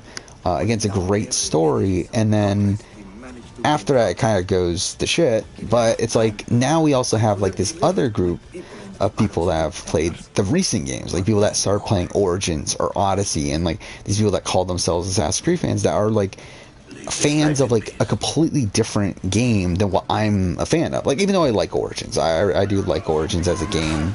Again, as an Assassin's Creed game, it's not, like, the greatest thing in the world, but, like, I've played so much of Origins. Origins is my most played game of the generation, somehow. But it's like, when you, like, look at it critically, like, as a piece of Assassin's Creed media, like, it isn't the greatest. Like, it's really, like, again, the main thing that props up Origins is really the things that aren't Assassin's Creed about it. And it's like, when you look at its connection to the rest of the series, like, it really is, like, just not, it's such a terrible origin story. Because it's not even really an origin story. I mean, it is an origin story, but, like, it doesn't tell you the full origin, which is kind of funny. But okay, what are we doing now? So we got this other one here. Do I have all the dens already? I don't remember. Did I do all the dens? Whatever. I mean, we'll just do the Master Stats missions that are on the map, and then, again, we're not doing the most ideal strategy. Technically, I should be, like, making sure all the dens have den leaders and doing them like that. But actually, I just realized I can check that here, can I? In the DNA. Find Eve, her DNA. It's like, fuck me. Yeah, like, there's just so many Assassin's Creed quotes that are just stuck in my head.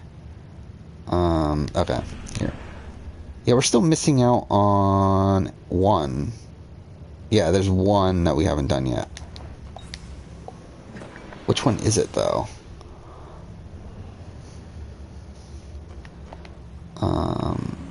It's not that one. Wait, locked den? Oh, locked because we already finished it. Okay, yeah. It's this one. Yeah, it is this one then. Oh, no. Okay, I thought the game was going to crash there for a second. But if the game crashes, that means... Oh, wait. No, that's a locked den, too. Yeah, so it must be this one down here.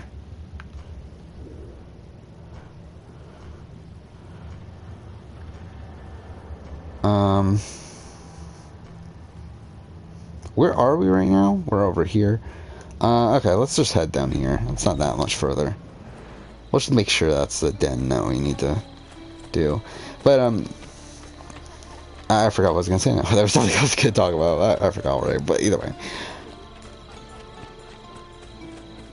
Yeah, I definitely would like to do more Assassin's Creed videos, just, again, not really enough time on the schedule to really do them, and also do this other content that I want to do. I think the most likely Assassin's Creed video that I'm going to do, though, is a redo of my series ranking. Or, like, last time I did my series ranking, like, that's a video that I always wanted to do. Like, again, when I started the channel, Assassin's Creed series ranking was, like, one of the top videos that I wanted to do at some point. And, I did it, but I did it, like, so in detail, where, like, I literally did, like, essentially, sorry about that, like, my mic is, like, alright, actually, let's just refigure everything here. Hopefully that's better. I know you probably heard, like, all this stuff moving around, but, yeah, it's been kind of irritating me how this has been sitting here. But anyway, yeah, with Assassin's Creed series ranking, like, I put so much time into that video. Like, I essentially wrote, like, how many games were there at that point? 11, right? So essentially I wrote 11 mini reviews of each game, like 11 like 5-minute reviews or so, 4 or 5-minute reviews of each game that went pretty in detail on each game. Like, if I were to redo it now, it would not be as in detail. Like, it would be very a lot more general. Like, I would definitely talk about, like, I wouldn't do a script for one, like, I just wouldn't bother anymore. But again, I think I'll just talk more general thoughts on the game than, like, the specific review style thing they did last time. I think that's, like, one of the kind of the flaws of that video, is I didn't really do a lot of talking why this game is, like, in the place that's in, instead of more so just, like, critiquing the game individually, which, like, to be fair, is, like, a massive flaw in, like, a lot of my rankings, where a lot of my ranking videos, like, to be honest, and a lot of that's because I don't write scripts anymore, but it's funny that even that one, like, where I did have a script, oh yeah, I'm getting money from the fucking missions, I completely forgot about that. But okay, so we still need to level people up.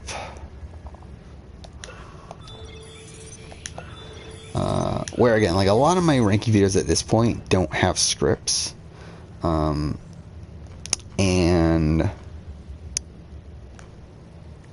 wait, I just realized he is, wait, why is this guy, oh, they are both with, I don't know, whatever. They definitely come off as more rambling now than they used to, but it's like, even then, it's like, and to be fair, like, obviously, like, I'm just, in general, a very rambly person, if you can't tell by these streams. There's a lot of times where I'm just, like, get sidetracked with a lot of different topics. Should I just do this? Is that even worth it? I think it should be good for him, right? Well, but then again, is he one of the ones waiting for us? I think he is, right?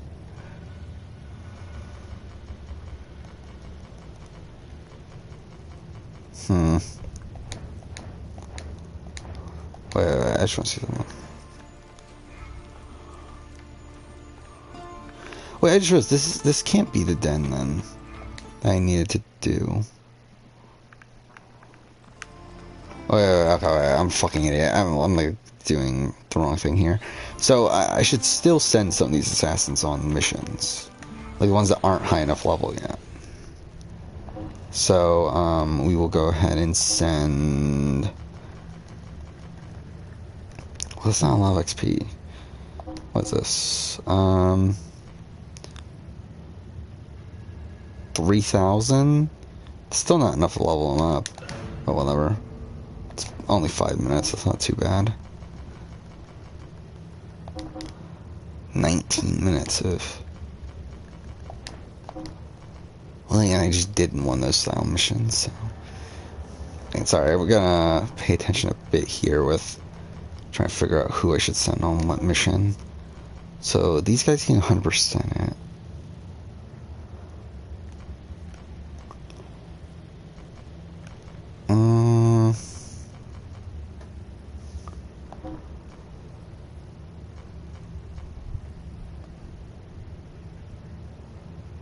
It doesn't matter, right?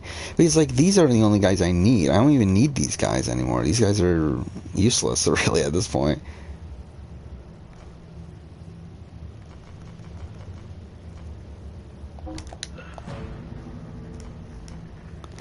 You know what? Okay, let's just do that for now. I think I need to figure out which assassins I need for what.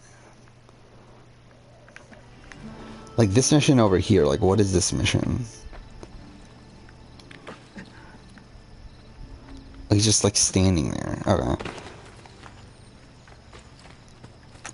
Whatever. Let's just do this mission. The actress Lysistrata is making a public performance under a stage name. She knows it is wiser to stay hidden, but her vanity is getting the better of her. Follow me. We're almost 2 hours into this stream already. Goddamn. But again, I think we're on pace to still do what I want to do. Again, we already did the memoir pages and Ishpasha armor. All I gotta do is these master assassin missions, and that shouldn't take too long from now. I hope it does not and then I think we'll lay off of sequence 6. Because like we don't really need to do it. I think what we'll do next episode again, sequence 6, Desmond's Journey, and Lost Archive. Which I'm not going to 100% Lost Archive. Technically, to get the true ending, like you need to 100% it. I'm not going to bother. Like I don't care enough. Like I've done it in the past. I don't need to do it again. Like really, to be honest, I'm playing it for the sake of it. Really, like I don't even really need to replay it, but I'm going to anyway. You must admit that. What's like? I believe that will take an hour and a half. The Lost Archive. Desmond's Journey will take about an hour, and then sequence 6 again, probably half an hour. So again, that's a stream's worth, and then the rest of the game should be another stream. The rest of the game in Embers. So again, that should work out pretty perfectly.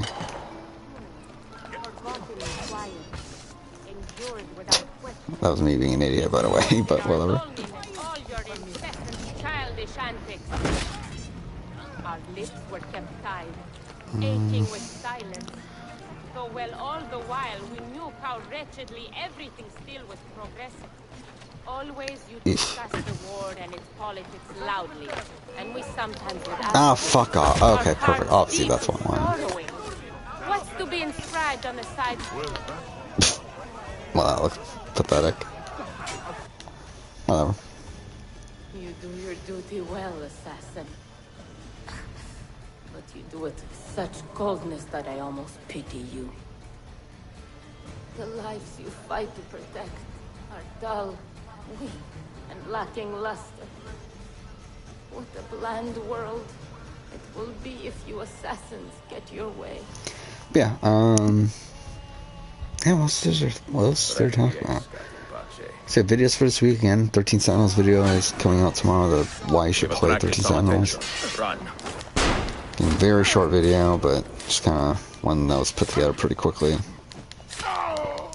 Then okay, and that's like an extra video, obviously coming out on a Monday. Wednesday should be the Survivor UK Pulau Tiga 20-year retrospective, which again everyone was obviously asking for, but again, I felt like with the way I'm doing retrospectives and the way that I also do cover International Survivor, I felt like it felt right to do that video, even though I'm sure almost no one cares about it. But yeah, I mean, like, and also the thing about that season too is like it's so hard to find like any like good images for that season. Like, so I do apologize for how bad some of the image quality is on some of this. Mind you, like I used to have like videos that had like a really terrible image quality. I mean, even just earlier this year, like I didn't realize how bad the logos were on some of my Survivor videos. And like obviously I've updated all that. And now I try to use pretty good images. But again, that Survivor UK video, like there's nothing I could do. Like there's just everything is like everything looks terrible. So it is what it is. I mean, to be honest, like it was an extra video. Like I mean, the 13 Sentinels video. It was just an extra video. That's kind of why it's so short. Okay, so this is now a locked den. That's a locked den. Oh, this is the one. It's this one that we need to do. Okay. I think. Yeah, I think that's the den that we were actually supposed to be looking at. Which, by the way, my notoriety is getting way too high. I need to lower that. Because if you know, the way that this game's notoriety works is that if you have high notoriety, then the Templars can attack your dens again, and they can take them back over, and it's just, and you have to go take them over again. So it's really a fucking pain. So we're gonna try to avoid that. So I gotta go to this Herald here.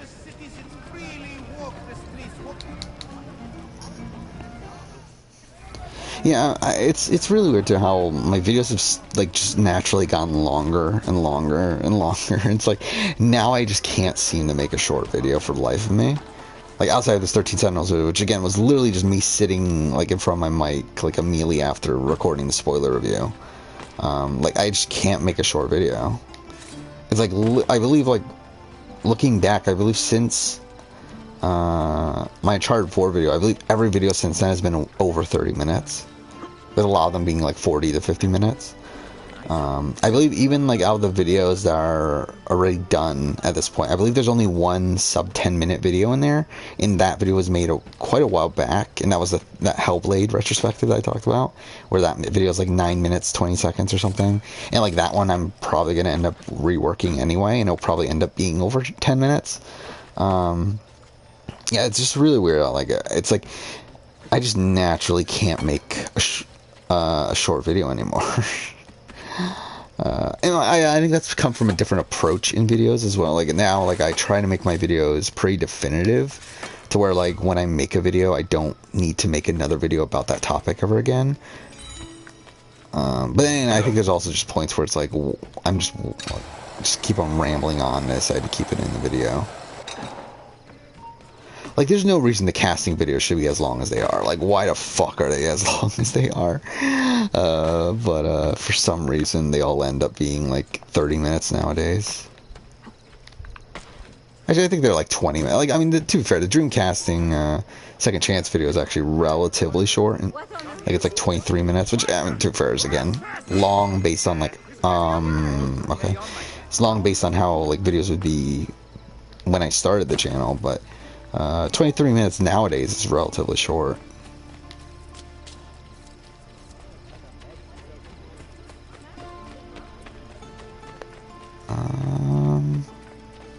Wait, where's the den? Must be on the other side, right? Or is that... Wait. Yeah, it's on the other side, I would assume.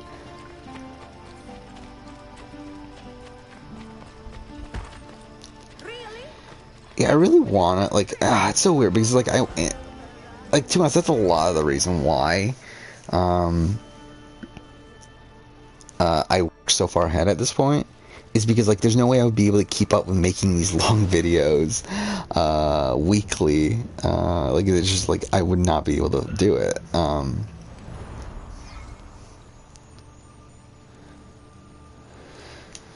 yeah, it's like, I mean, like, I don't know, it's like, like, even, like, video game videos, which, like, are fully scripted out and everything, they just, like, have now become, like, naturally longer. And again, I think that, again, like, I think it comes from a lot of it being, with the video game videos at least, like, from me wanting them to be, like, more definitive videos. Like, if we're looking back at even last year, the Witcher 3 video, like, that was only, like, what, like, 19 minutes, I think? No way I would make a 19-minute Witcher retrospective nowadays. Like, nowadays it would be, like, 50 minutes, probably. And to be honest, there's people that can make longer retrospectives than I can. Like, the longest video game retrospective I've done at this point is my Last of Us Part 2 one, which is coming out within the next few weeks. I think that's like 57 minutes, and I literally run through the story beat by beat. And, like, even then, like, that's only 57 minutes. And, like, there's people out there that do, like, hours of hour-long retrospectives. Like, I know Lasers did, what, like a 3.5-hour Witcher 3 retrospective? So it's like, I mean, really at the end of the day, like, in terms of those videos, like, that's, like, not super long. Oh, am I supposed to go here? Okay. And, like, looking at even my Brotherhood retrospective, I think that was only, like, 18 minutes. When, like, I know Lasers did, like, well over an hour. So it's like, really, it's like, I guess in terms of that, it's not as long as it could be. But to be fair, I mean, like, his are much, like, way better made than mine. Like, again, mine are, like, complete shit in comparison. It's because I don't think I could do content nearly as well as he does, and that's why I don't even try. Like like with me, with video game videos, it's largely just me talking about my full opinions on the game. Like I talk about, oh, okay, I fucked that up. But whatever. I just talk about my, I fucked this up, by the way. Wait, I'm not even gonna try at this point. Wait, how did he not detect me? I literally just killed a guy right in front of him. How would he not detect me? That's ridiculous. Okay, I guess. But yeah, I mean, like, at this point, I have a very set formula and structure for a lot of my videos, and really, it's just a lot of just following that formula and structure, just based around these different topics. Like, with video games, like, I have this pretty base structure of, like, gameplay. Like, I talk about gameplay for first half, or first portion of it. I guess not half, considering usually the narrative section's a lot longer, but like I have like these general bullet points I know I want to hit in terms of gameplay, and then I get to narrative, and then I just run through the narrative, and again, like how in depth I go in that like depends on the game, but this is so dumb. This is the dumbest tailing mission, actually. Like, I said the Brotherhood one was dumb. This is fucking dumb. I mean, at least this is a main story, though. Like, this is just side content. So at least there's that. But this is the dumbest tailing mission. Yeah, like, there's these massive fucking retrospectives out there for, like, all these. I know there's, like, a fucking, what, like, 7-hour Death Stranding, like, analysis video. And so, again, like, it's insane that they're able to talk about these games for that long. Like, I would just not be able to do that. Like, cool? I don't know how the fuck that happened, but fine. What? Oh, because I was attacked. Okay, that makes sense, I guess. Yeah, like, just the other day, I was watching Robin Gaming's Uncharted 4 retrospective, which was like an hour and a half, I think, or hour. It was over an hour. Like, well, mine was like 27 minutes. Mind you, something that really bloated his, and it seems like a lot of these like more professional channels do this, and they just like run entire scenes of the game within their retrospectives, which is also what bloats their times. Where like I don't do that. It's just me talking the entire way through, and again, that's kind of the general format of my videos at this point. It's just like. And really, it always has been. But I mean, like, I think that's what like is different from these other retrospectives. I don't try to like to actually like kind of tell the story. Like, it's not like I mean, I guess it's more telling than showing, which is technically a thing that's a flaw. But like, I just like kind of do my own telling of the game story instead of letting the story be shown. So I don't get, what am I supposed to, am I just supposed to tail him? I'm not supposed to actually fight them? What's the point of that? Hey, it's me, Raccoon. Yeah, you're pretty late to this stream, aren't you? I feel like you usually show up earlier in the streams. Am I supposed to help? I don't know what I'm supposed to be doing. Whatever, good enough.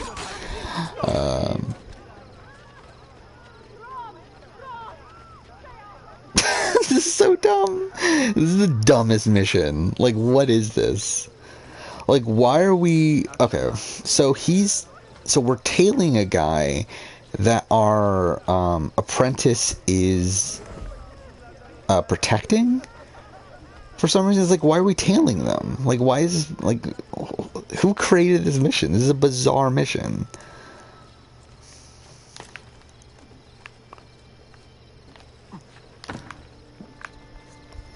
Come on.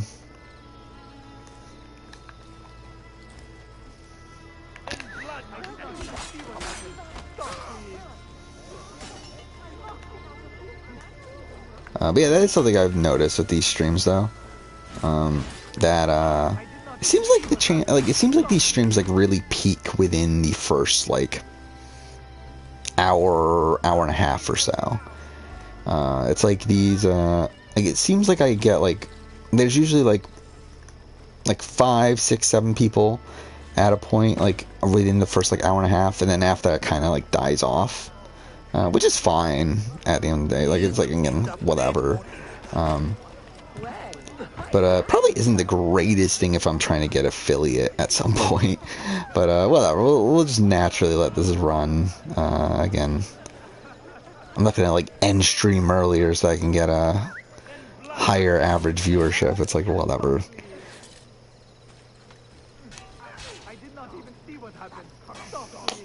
What am I supposed to be doing? Again, like, this is so dumb. This is like a what do you mean no sound? I have one fucking signal there.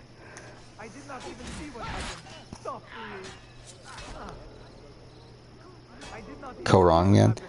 Yeah, Neil Medevac is so weird. Oh, okay. Well, cool. Perfect. That was exactly what I needed.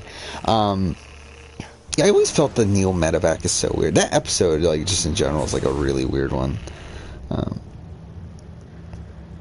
I feel bad for Neil. Like, the thing is about Neil, though, is that, like, he's just not that interesting of a TV character. Like, I also feel bad for him in that sense, in the fact that, like, we'll never see Neil on Survivor again, because, like, he's just not that interesting of a player. Or, like, he's not... Again, like, when we're looking at, like, returnee options, like, there's so many better options than Neil. But, yeah, I really do feel for him. Again, he is this massive fan that had waited years to get on the show, and... Okay, well, that was a waste. Yeah, to see him, get taken out of the game because of, like, this random infection just kind of sucks.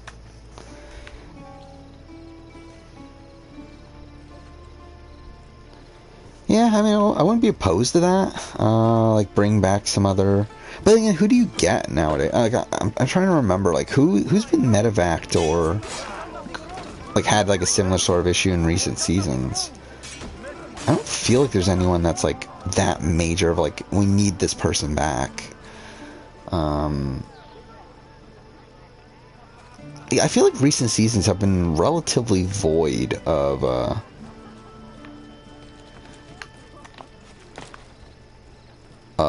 these sort of, people leaving the game. I mean, was he in a decent position, though? I mean, I feel like Neil, like, was actually, like, was in a mediocre position at that point. Like, he was the target coming into that round. And, like, he was probably going to be saved due to a split vote. And them being idiots and not splitting the vote correctly.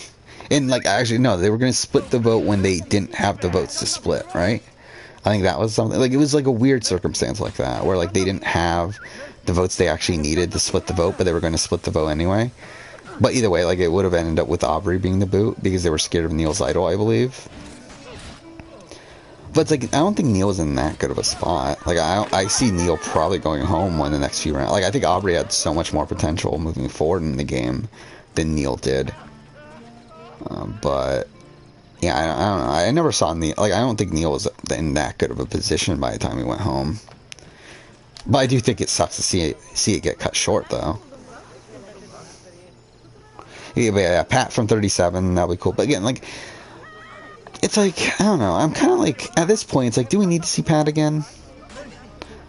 I think if it was like Survivor 40 and that was like a General All-Star season. Oh, actually, I don't know. Do we need him on General All-Star season now? I don't know. I kind of. Okay, wait. We're about to fail this mission again. Oh, no. Come on. Oh, fuck off with this bullshit. What is this mission? I don't remember this mission. And we're about to fail it because we got detected. Like, who designed this mission?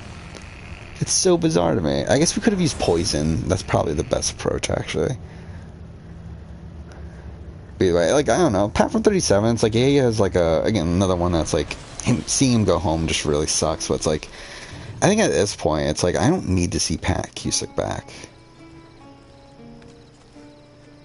That's his last name, right? Which I just realized that's kind of weird if that is his last name, because wasn't that Patrick Cusick also the A&W guy? The guy from A. Oh, fuck off. Okay, whatever. I think the last name's spelled differently, but.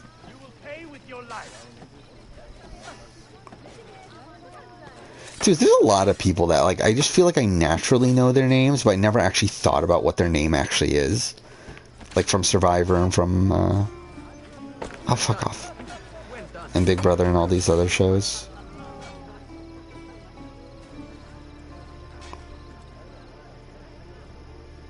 Okay. Can you fucking kill him? What do we have? We have a hidden gun. Oh, we have the crossbow. Wait, where's our crossbow? Oh, wait, I forgot. They fucking made the crossbow primary weapon. That's so dumb. Like, why is the crossbow like a primary weapon in this game? Whatever. I guess we're actually going to use the crossbow. I talked about earlier in this episode that, like, we never use the crossbow. And I rarely ever use the crossbow in Revelations. I guess we actually have a use for it. Why don't I remember this mission, though? I really don't. Like, this is such a bullshit mission. Yeah, I mean, I feel like in recent history, it's like, I don't know, I don't feel like there's as many people to bring back from that sort of, like, from a medevac sort of situation. Okay, fine.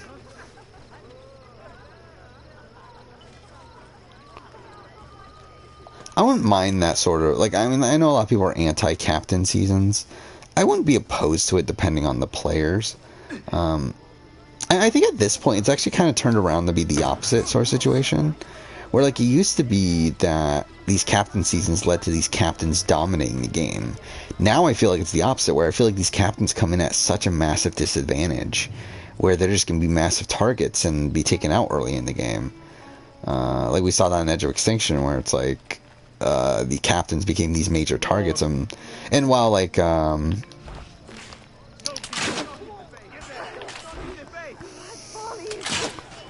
while like Kelly Wentworth and David were able to get a group together on their side, they were still being targeted the entire way through. Wentworth in particular. And then Joe and Aubrey were obviously always targeted on their group, so I feel like that's going to be the norm in captain seasons moving forward. So it's actually kind of the opposite. Like, it's kind of the opposite season of why people were anti-captain seasons in the beginning. Because, like, they were thinking, like, oh, the newbies have no shot. Now it's like, I think the returnees have no shot. Like, I think if we, like, do this sort of thing to make it more fair, it would have to be fans versus favorites. But I think fans versus favorites is, again, another format that is fundamentally flawed. So really, I mean, like, really what I'm getting at is I think probably, like, in modern Survivor or Big Brother, it probably is just best to go either all newbies or all returnees. Fuck. I think we're about to... You know, let's just do Assassin. Good enough. Yeah, I mean, Caleb would have been a lock for this sort of thing. I mean, do we need to see Caleb again? Like, it's not surprising that we saw Caleb again in 34, but it's like, it's still weird to me that it's so weird to me that Caleb is a two-time Survivor player when Hayden isn't.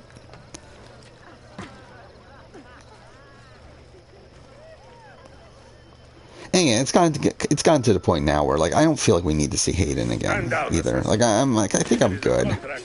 Like, obviously, I like Hayden. I like Hayden, like, as a game player. I mean, like, real life wise, like, I think he probably isn't the.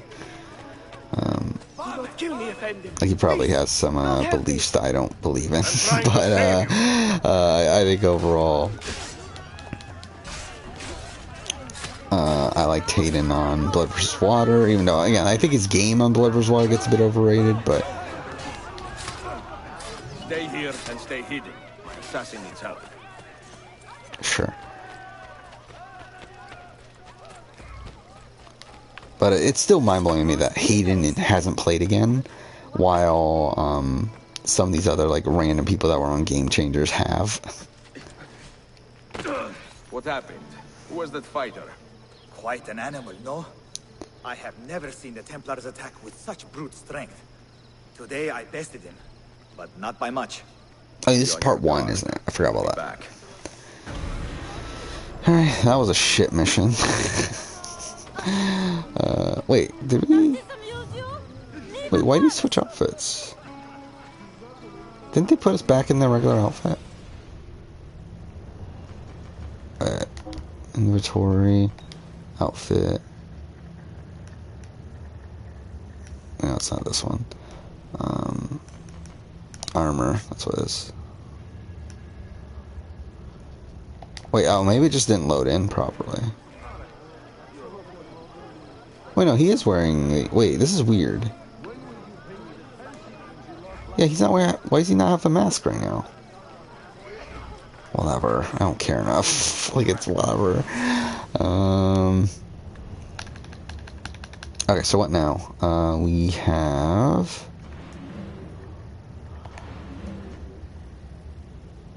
Well, we do need to... Well, I mean, I guess this one's closer. We need to send these guys on more missions. Oh, because we got the Master Assassin armor. Oh, wait. Oh, yeah. Okay, so that's not... Yes, that's not the Isha Pasha armor.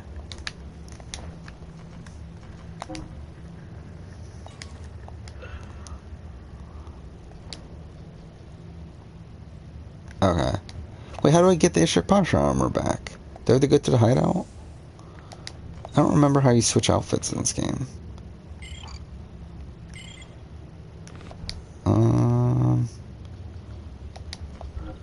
Whatever.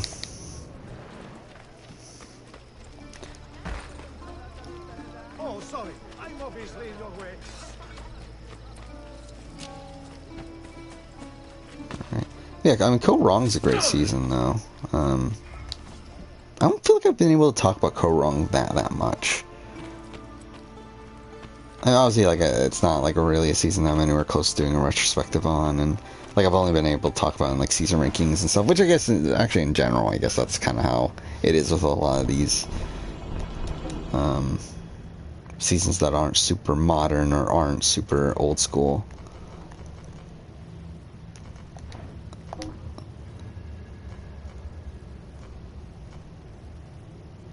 But I think the one thing harming Code Wrong is the, okay, let's see what first here. I guess that's good. Well, I mean, 2,500 doesn't really do much for him, does it? Oh, no, it does. Never mind. Yeah, okay, we're good with both of those.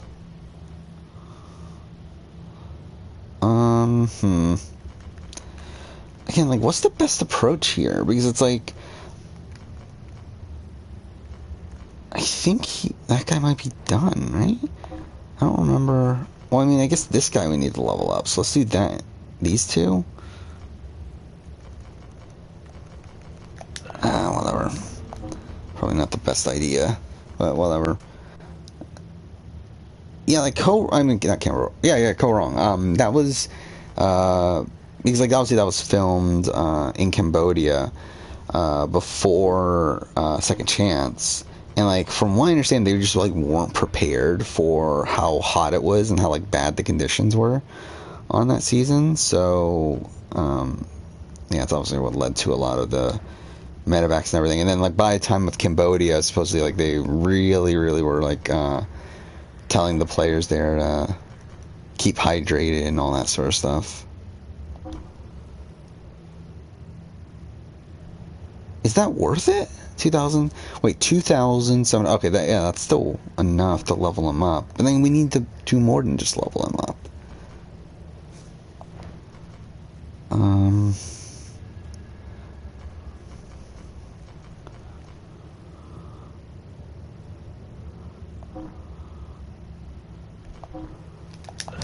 I think that's good enough. Okay, we don't need the, like, we've gotten a assassin at every bureau, so we don't even need those level 9s to level up anymore. Like, we don't care about them. Actually, let's actually pick something useful at least. Alright.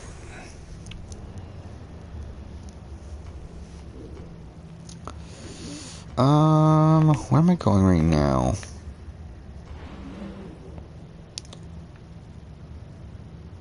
So we still have 4 more Master Assassin missions to do. So we've done all the part 1s. We just need the 4 part 2s. Which, can we do any of the part 2s right now? We can do this one. I think that's the only one on the map, though. Okay, so we'll do this mission, and then that will tell us, like, which of the other ones we still need to upgrade. Alright, so, yeah, let's do this. Fuck, it's 400 away.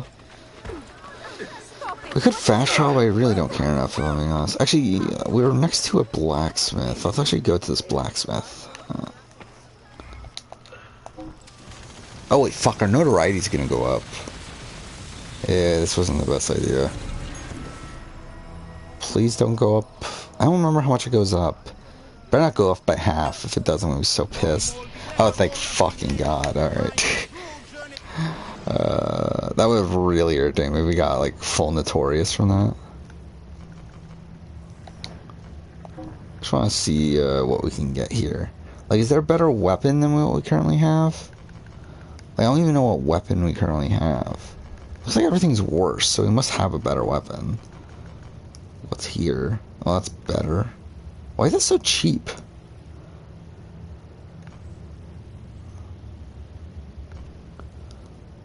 Like, I'm never using this though, am I?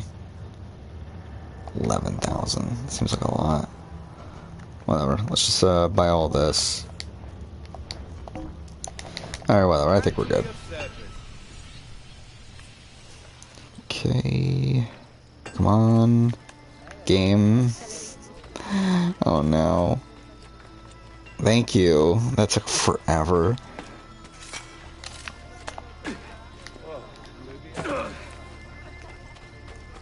Okay.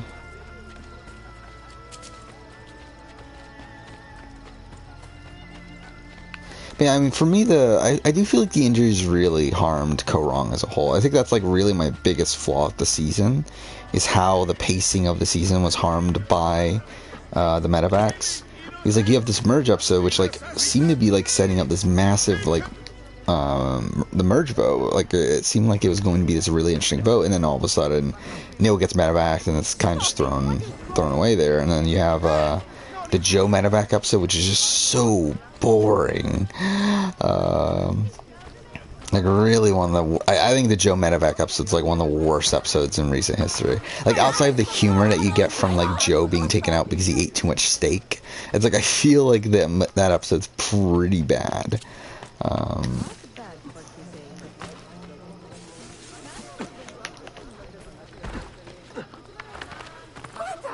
But then I mean the Caleb medevac's fine. Like it doesn't really harm the pacing because like it was earlier in the round, so then immediately afterwards you have the Alicia boot anyway, which they kind of rushed through, but like it's not that bad that they rushed through the Alicia boot considering how obvious of a boot that was going to be. He lost his mind?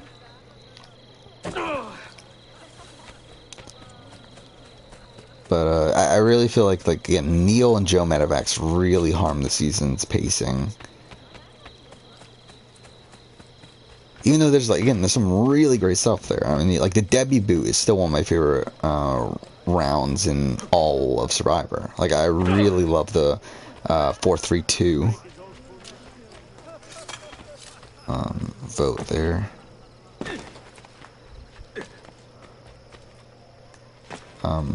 Cool. I love plurality votes in general. Like that's another video I wanted to do at some point, is like ranking every plurality vote in Survivor history. I think that would be a fun thing to do at some point.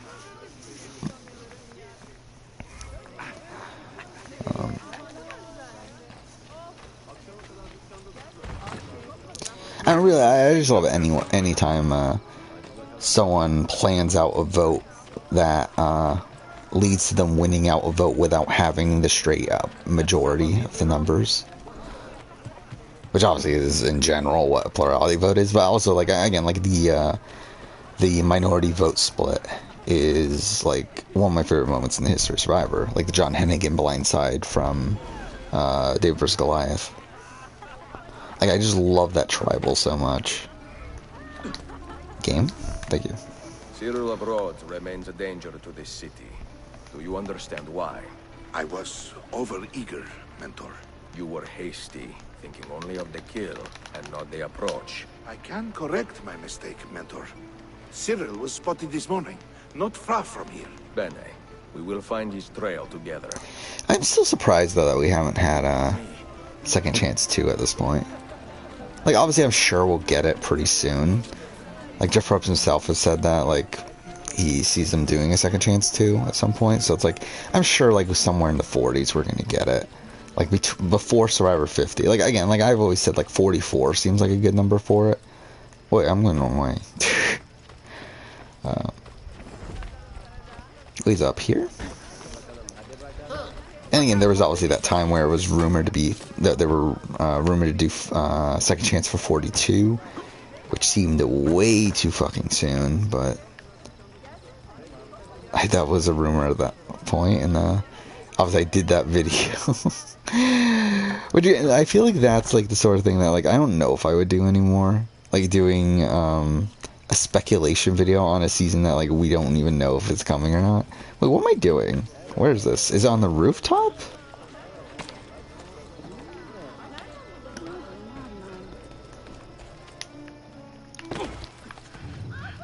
Oh, am I supposed? Oh, fuck off! I'm supposed to get fucking hate Eagle Sense.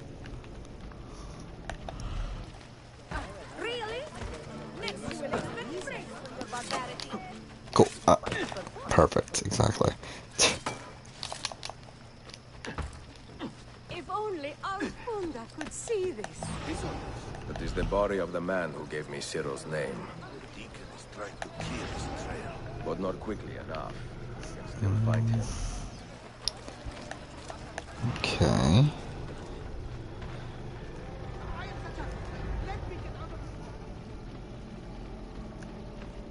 Down here. Final chance season would be fun.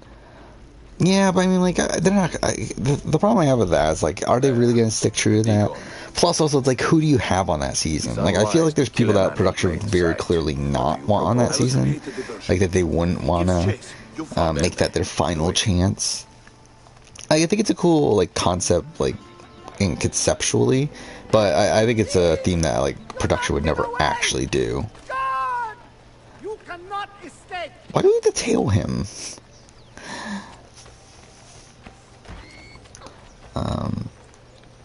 Yeah, I mean, like, I just don't think it's like a realistic sort of season, but yeah, it's a fun idea. But it's also, who are you gonna get for that sort of season too?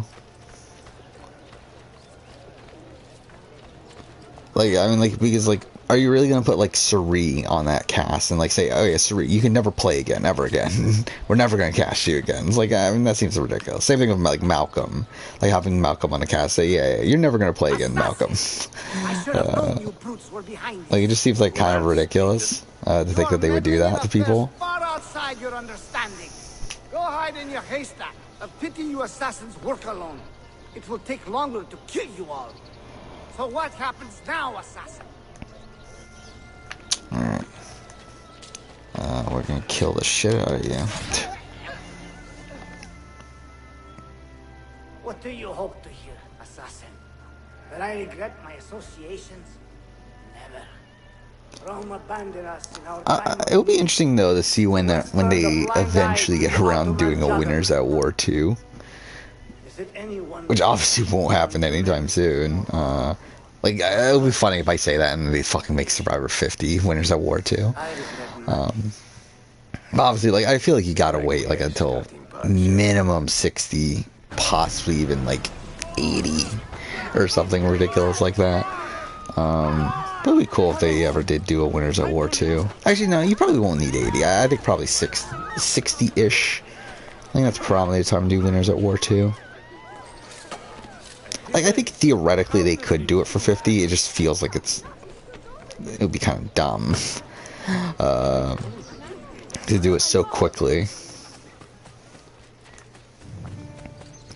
And to be honest, I don't think they could get the high. Like, I think there's certain people from Winners at War that at this point they're never getting back again.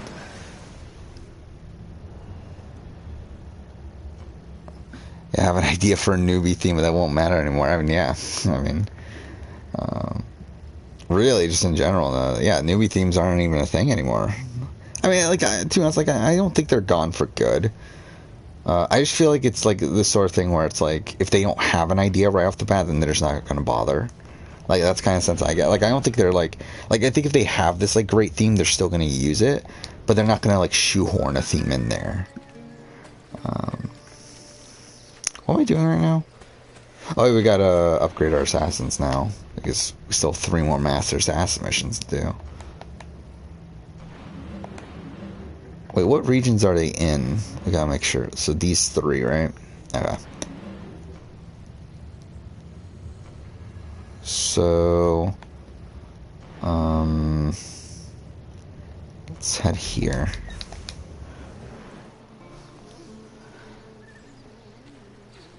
Yeah, like, I think definitely winners of pre-20s would be, like, I don't see them getting Boston Rob and Amber again.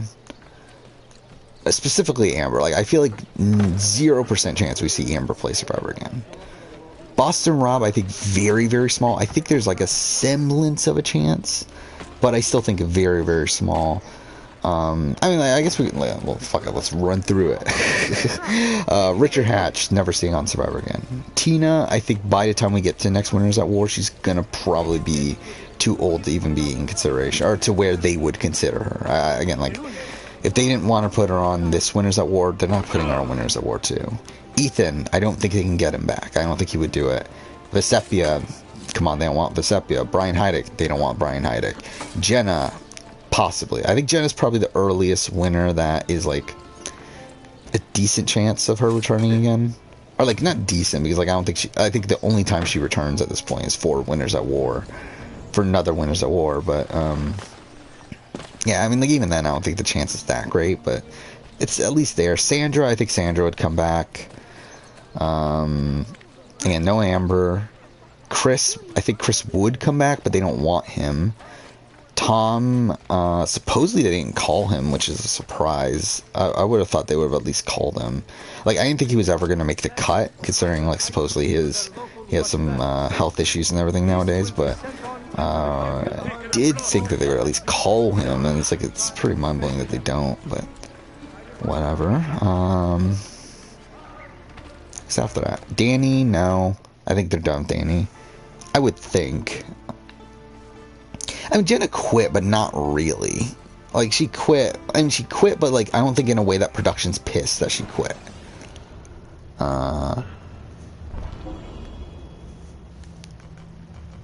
Like, because, I mean, she essentially quits the Amazon also. I mean, like, for all intents and purposes, she, like, she essentially, not you quit is ever been, like, a real thing of, like, production, bring you back or not. I think really it's more so a matter of, like, do they like you or not?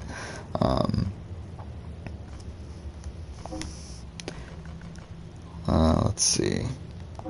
And, like, I think obviously you gotta take in the circumstances of their quit, where I think with, oh, they're already on missions. Oh, well then we're fucked. Fuck. Okay, well then, yeah, we're fucked. We need to wait. Wait, so who's gone then? 7 minutes, 9 minutes, 7 minutes, 9 minutes, 9 minutes. Okay, so we have a lot of time here to wait. We have at least 7 minutes.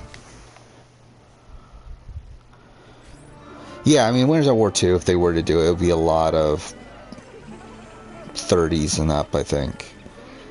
But yeah, like, Danny, I don't think they want. Aris doesn't want to play again. Do they want Aris? Like, I mean, I think the only reason Aris is back for Blood vs. Water is because of Vetus. Like, I don't think there's any chance he's on that season with any other person. Yule would be cool. I know Yule has said that, like, he would only come back for like a chances. We might as well do renovations, right? It's like, what the fuck else are we gonna do for 7 minutes? Let's get this bank so we can get the money from it. Todd would do it, but it's like, do they want Todd? Which is still mind-blowing to me that they don't want him. I mean, I guess it's like, I know there's like this speculation that they're worried that he'll relapse and everything, and they don't want to deal with that, but still, it's like, I feel like Todd should have been back by now. Like, it's so weird too, because, like, Jeff Probst clearly really likes Todd at the time of China. And, like, I'm pretty sure the show loved him. Like, you could tell that, like, he got the #1, like, he got the most confessionals that season, by a decent amount. Like, I believe he was, like, consistently at the top for most of that season. So it is weird that, like, he's just never brought back ever again.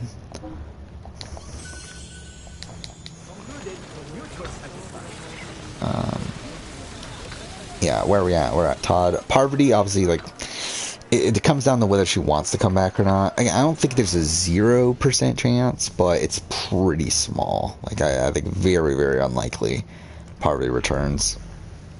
Bob, no. JT, I think there's a chance of a JT return. Like, obviously there's just like these rumors about game changers and everything that isn't great if it's true, but like I very much doubt they're true. Or at least I doubt the entirety of them, but still, it's like I feel like JT's still in consideration. I think he would be someone that would be up for Winners at War 2. Natalie, no. Natalie White, obviously. Fabio, yeah, I think Fabio needs to come back. I mean, he'd be okay. I wouldn't be opposed to it, but it's like I just don't feel like he's a priority for production.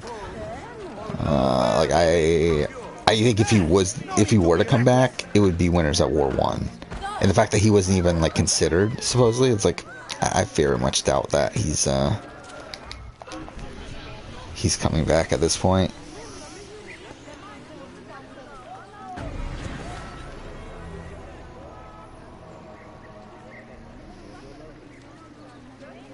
I mean, it would be interesting, though, to see an older Fabio at this point.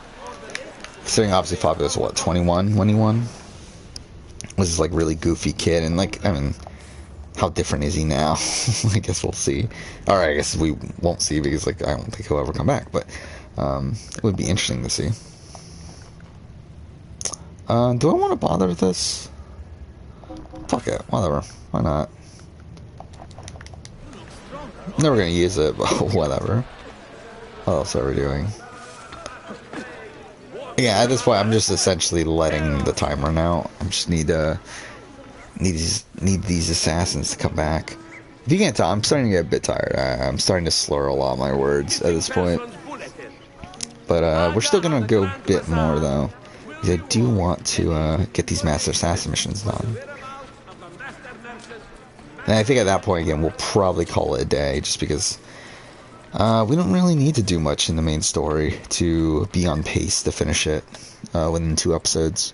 So again, I think next episode will be Sequence 6, followed by Desmond's Journey, followed by The Lost Archive, and then we'll wrap up the game on the following stream.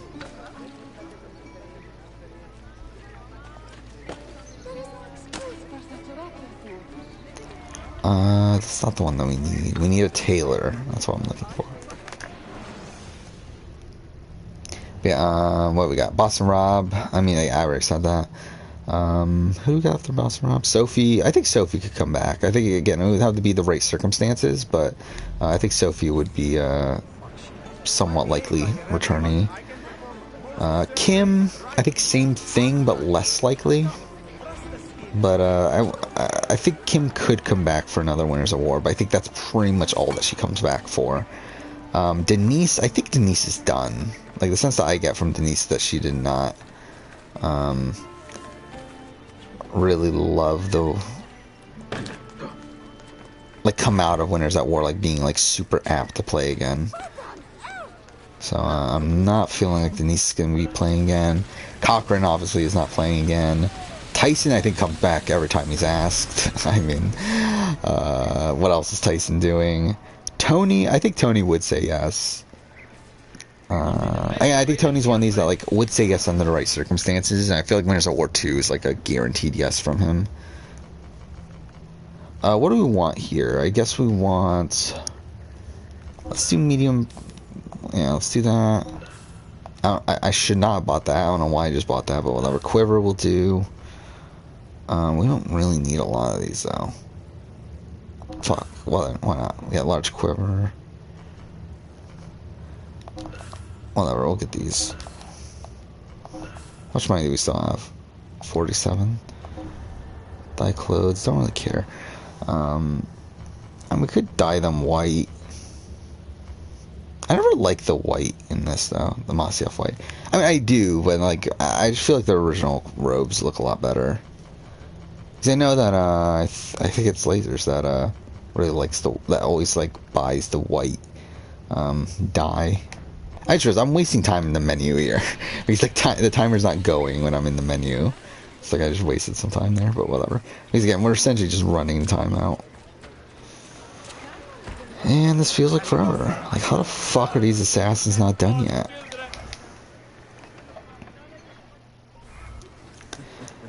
But yeah, so who are we at now? Natalie Anderson, I think, is for sure coming back if she's asked. Mike Holloway, I still don't get what happened to Mike Holloway on 30. Like, I get that they went with Ben over him, but like I know there were some rumors that he like kind of irritated production, where that stuff I don't fully get yet. But I feel like more than likely, I think Mike would be a potential returnee, especially if Ben doesn't want to come back, which the sense I get from Ben is that he doesn't. Again, like I think technically he could come back under the right circumstances, but I get the sense that it's less likely than a lot of other people.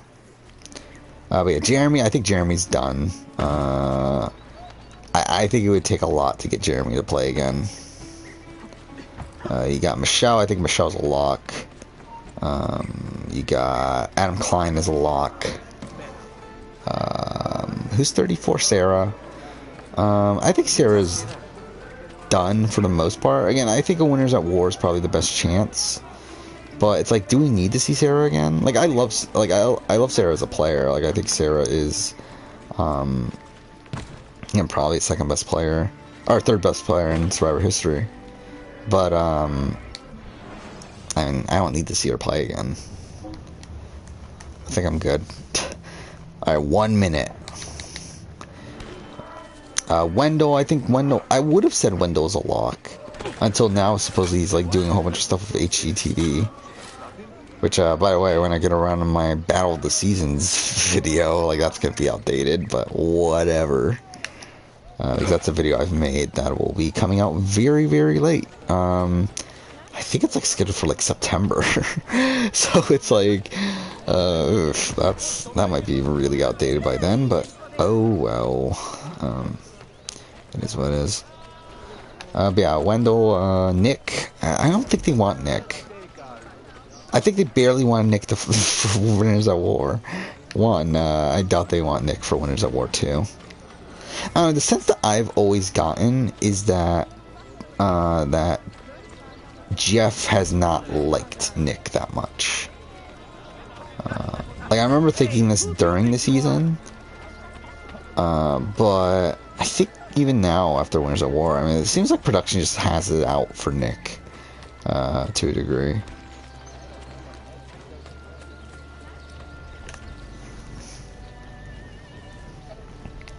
No, I mean, see, like, yeah, you want to see, like, I think if we see Sarah again, we need to see her with Tony, but it's like, I'd rather not at this point. I think their story's done. I think they just had a perfectly, like, a perfect story arc being, like, wrapped up there in the finale of Winners at War that I don't need to see her again. Like, I feel like seeing her back would kind of just ruin that arc, and, like, that's the way I felt with Ozzy after South Pacific. I thought Ozzy had, like, such a perfect end to his story after South Pacific, but then like he just fucking came back for Game Changers and it was just a nothing appearance, and like that kind of ruins his arc in a way, because it's like he returns again and does nothing. It actually plays worse, so it's like, or doesn't play worse technically, but like has a less memorable run. Okay, so we need to upgrade these guys. So this guy is ready, right? So really, it's just upgrading him. She still has a ways to go. What do we want? Well, I mean, we can send one of our... Yeah, we can send him with one of our... We can go for, like, this and send him with one of our... well, but then that's 18 minutes. Do I really want to wait another 18 minutes? Okay, well, let's see if there's another thing that's, like, a lower wait time. But there isn't, though.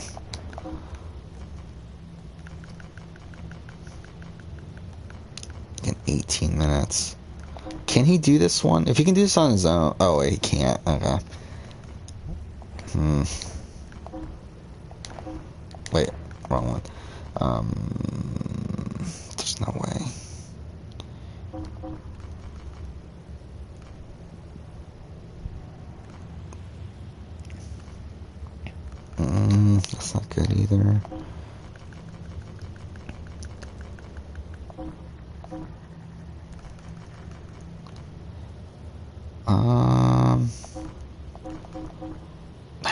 it's not even worth it, is it? Let's see. I think we're gonna have to go with the 18-minute one.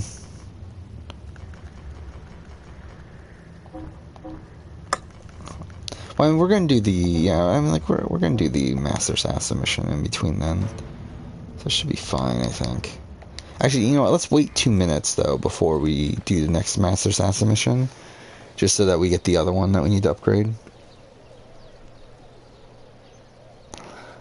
If we get a decent slew of female winners in the future, I could see most. Yeah, I mean, I think that's the tough thing with Winners at War, is that there's just not enough female winners at this point. Actually, wasn't that my issue to begin with the first Winners at War? Or first, like, all-winner season? That was one of the reasons why I thought it was unlikely. Just because, like, again, the small field of female winners, and I didn't think they would get, like, Boston Rob back and, like, some of this other stuff.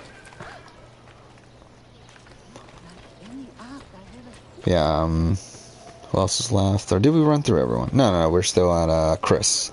I would like to see Chris back for Winners at War too. I know, like, some people are upset that he could have been in contention for Winners at War 1. I think he would have been a really interesting wild card on that season. I would not have been opposed to seeing Chris back, and to me, I wouldn't mind seeing Chris return just in general.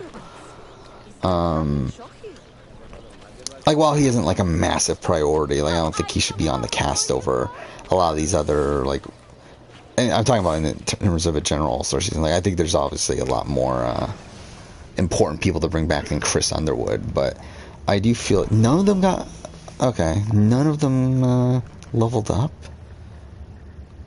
Well, that's really shit.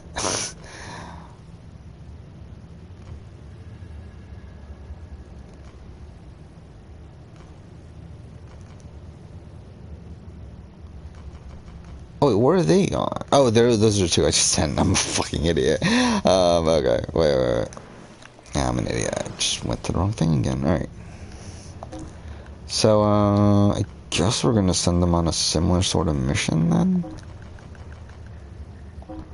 Ugh, 16 minutes. It's good enough. Alright, whatever. Let's do the Master Assassin mission. Yeah, and Tommy, we do not need to see again. Again, like, I'll support Tommy's game every single time I talk about it, but it's like, we do not need to see him on TV again. Where is this? Okay, it's down here.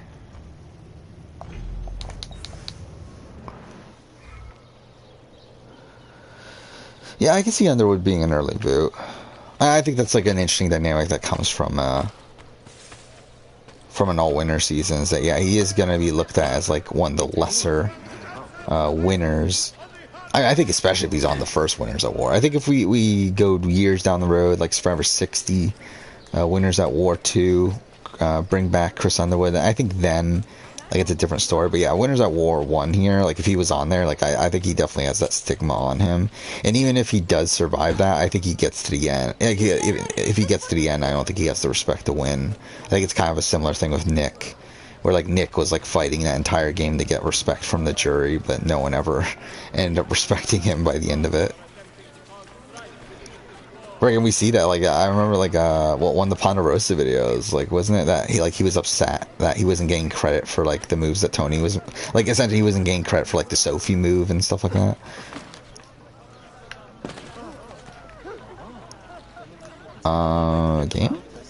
Game. Thank you. Or not? Okay, good. It's like he got stuck for a second there.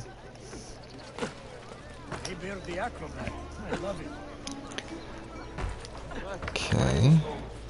So we still have 2 more Master Assassin missions after this, right?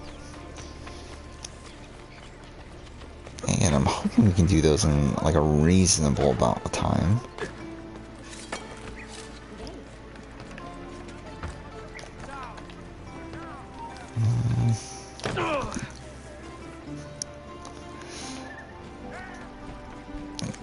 Yeah, I believe this is the first of these episodes where I literally did no main story content.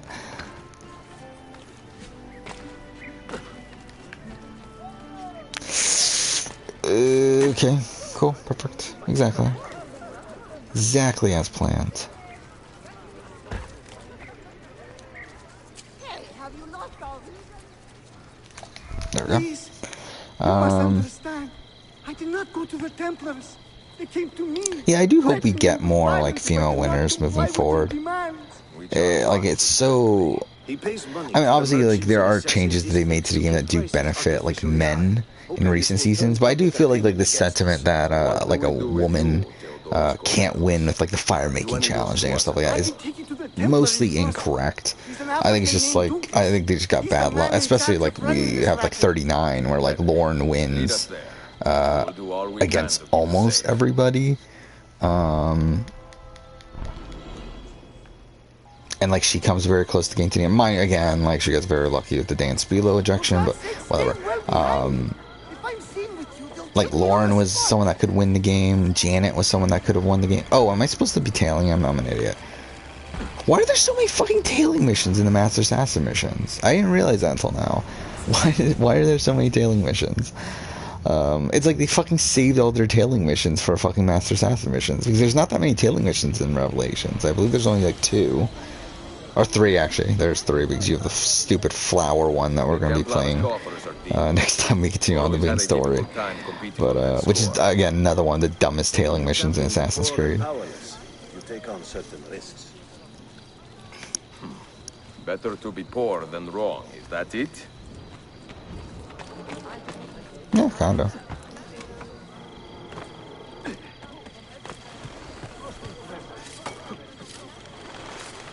Okay.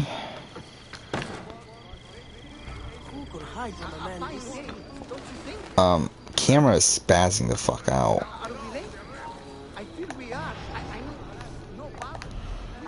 Actually, to be honest, a game that I really want to replay, that again, probably not the best timing to do so, but I really would like to replay. I'm really fucking this up, by the way. I'm about to fucking fail this.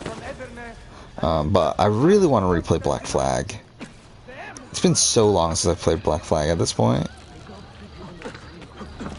I believe it's actually the longest.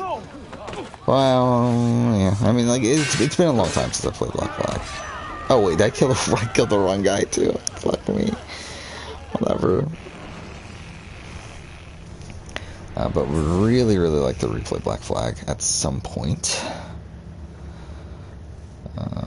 Yeah, I mean, like, I'm definitely gonna do like a 5-year retrospective on, or 10-year retrospective on it, but like that's still 2 years down the road. But I would like to replay it sooner than that. Again, we might. It's like it's tough with Ubisoft games right now because again, like I'm just not.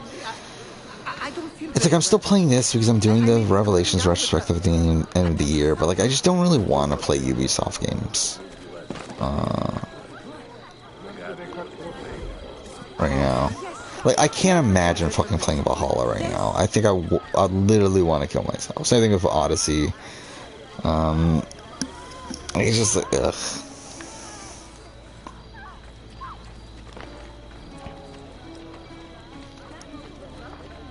Again, the games before that I would be more apt to play, but it's like even then, it's like I feel like I should take a break from Ubisoft with all the shit that's come out about them recently. I mean, to be fair, technically it was more, like obviously the sexual assault stuff like we've known about for a while. This like workplace harassment and all this stuff. Like we've known about this last year, but like now like the reports have come out that like nothing has changed. That they still haven't bothered to actually try to change things. We could use a man of your means. What would I say? Well, assassins! They followed me! Look, they are here! And yeah, if we didn't already start this like Assassin's Creed, if like this Ezio trilogy playthrough, I probably wouldn't even start it yet. I probably would have waited until later in the year. You follow the Guardian. I can catch up.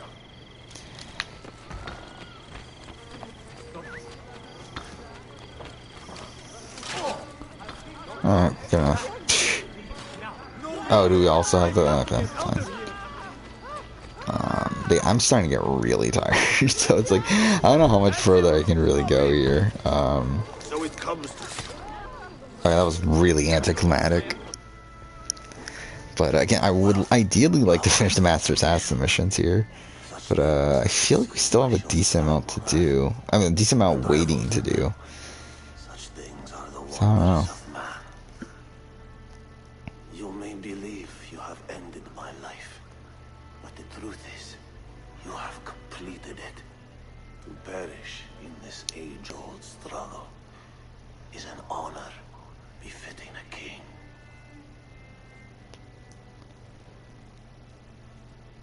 Leave this life in peace.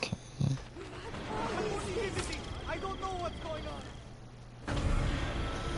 Alright, there's that mission, and now we wait. To be honest, like, I'm kind of thinking, like, do we even really need to finish the Master Assassin missions? Like, if we're going this far out of our way to, like, wait, like, fucking 16 minutes in between missions and stuff, like, I don't feel like at that point it's really worth it, considering I've played these in the past, I already have general thoughts on it. I don't know. I think what we might do, maybe we will call it a day soon. Okay, let's head to that one right there and just see how much time we have to wait still for them to come back. Yeah, but maybe we'll just make it a thing that, like, we don't. Well, to be honest, I could play it on my other profile. We won't need to do it in this playthrough because I could just replay the missions, right? Yeah, so we still need these guys. 10 minutes, 9 minutes. So it's 9 and 10 minutes. It's kind of a while to just be waiting around. I'm like...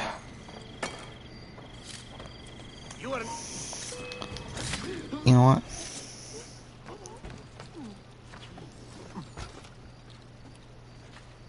I think that's what we're gonna do. I don't want to wait. Like, I'm not gonna fucking bother waiting. Like, to level all these guys up. It's not fucking worth it. Let's go into the other save file and just finish up these Master Assassins. Actually, I should have looked up which assassin missions they were. Are you watching some internationals? You're watching SA Malaysia. Yeah, SA Malaysia is not... How are we at 61% sync? When this one's only at 66. What the fuck did I do in this one? But yeah, SA Malaysia is easily my least favorite South Africa season. Yeah, probably not the greatest season to be watching. I haven't watched it in a while, though, at this point. But yeah, not my favorite season in the world. I just feel like it's a season with so many bland characters and so many bland people. Yeah, I mean, yeah, you gotta watch all. Like, I did. Like, I would just feel weird if I didn't watch all of them.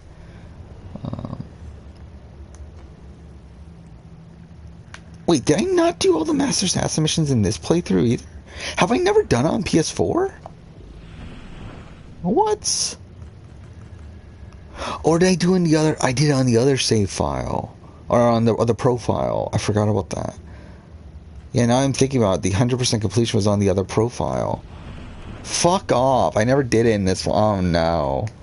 Oh, no. So we actually have to fucking do it. I don't know if I'm going to bother. I don't care enough. Oh, I forgot about that. Yeah, it is on my other profile. Because I made a second profile because... it's a long story, but... Yeah, I forgot about that. I did it on the... my Assassin's Creed playthroughs on the other profile. Oh, that's really annoying. I didn't even think about that. Yeah, so that's why the sync is so low. Because, yeah, I did the 100% Revelations one on my second profile. And I think I did that because I assumed I had one on this one, but I didn't. So that's annoying. Okay, of the international seasons, I've watched 2 pre-2016. Oh, you actually watched 2002? Australian Survivor?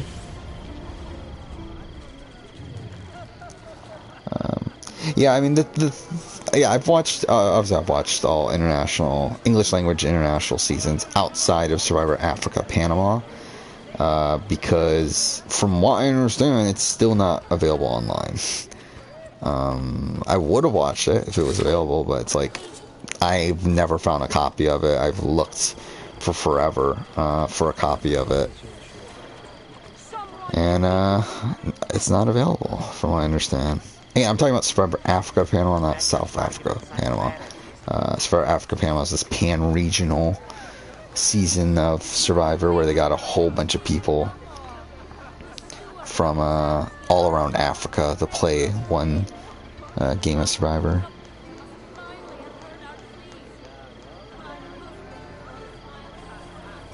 Yeah. Yeah, Australian 2002 is rough, though. I am going to be doing a retrospective of it for some reason. Next year, 20-year retrospective. Oh my god, that's going to be so rough, too. I forgot. Like, I was looking at the schedule, for 20, like, my early 22s, like, the retrospectives I know I'm doing. Like, within a single batch of videos, I believe, is Survivor UK Panama and Survivor Australian Survivor 2002. It's like, that's two of the worst seasons of Survivor. Like, those are literally my bottom two, right? Seasons of Survivor globally. And I have to watch them back to back over the course of, essentially just back to back. Like, ugh, that does not sound fun. Like, I'm gonna do it because, like, again, like I've set a precedent of that's like a thing that I do for the channel, is to do these 20-year retrospectives for Survivor seasons. But it's like, it's like, doesn't sound fun.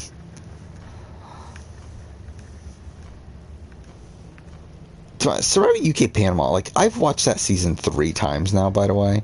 It's like, how the fuck have I watched that season 3 times?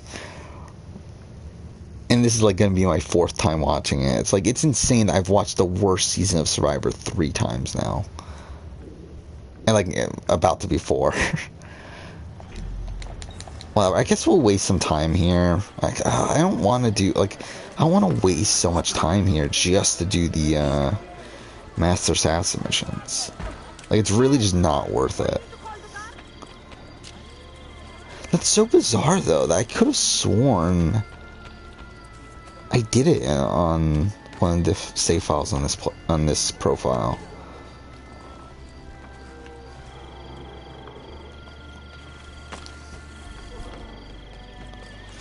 Let's get this book. Why not? Oh no. Shit, it's to continue on the story. Whatever. Obviously I didn't mean to do this, but whatever. It is a European variation. Yeah, UK seasons are not good.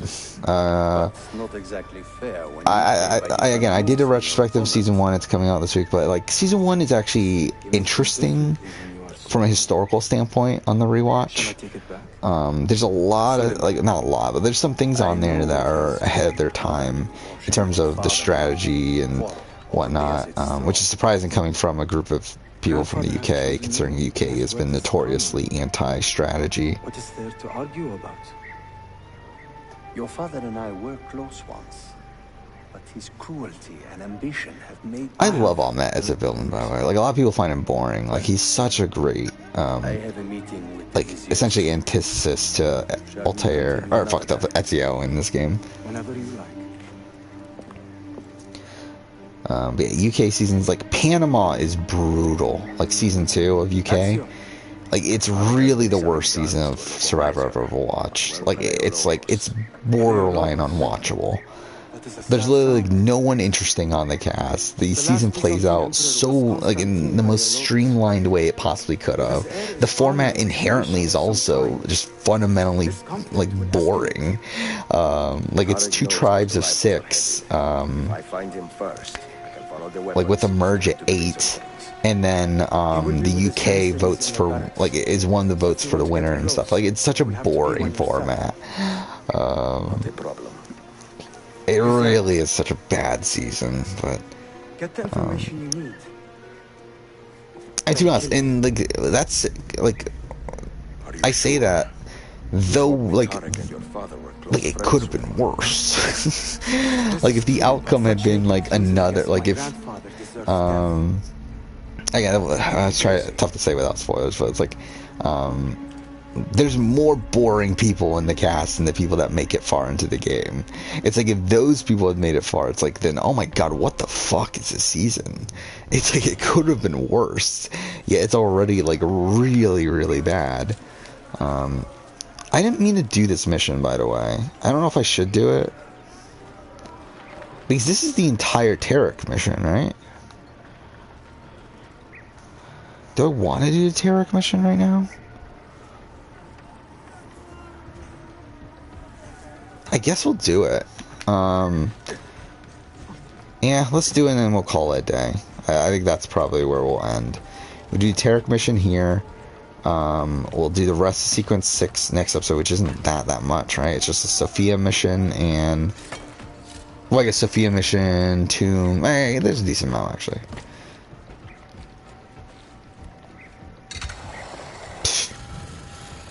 Yeah, we'll do the Tarek assassination here, and I feel like that's a good spot to end.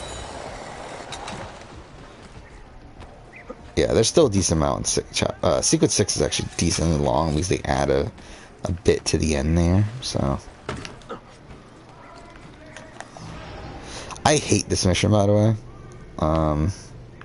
Yeah, like this guy is the one that we need to capture. I've always hated this mission and how it works.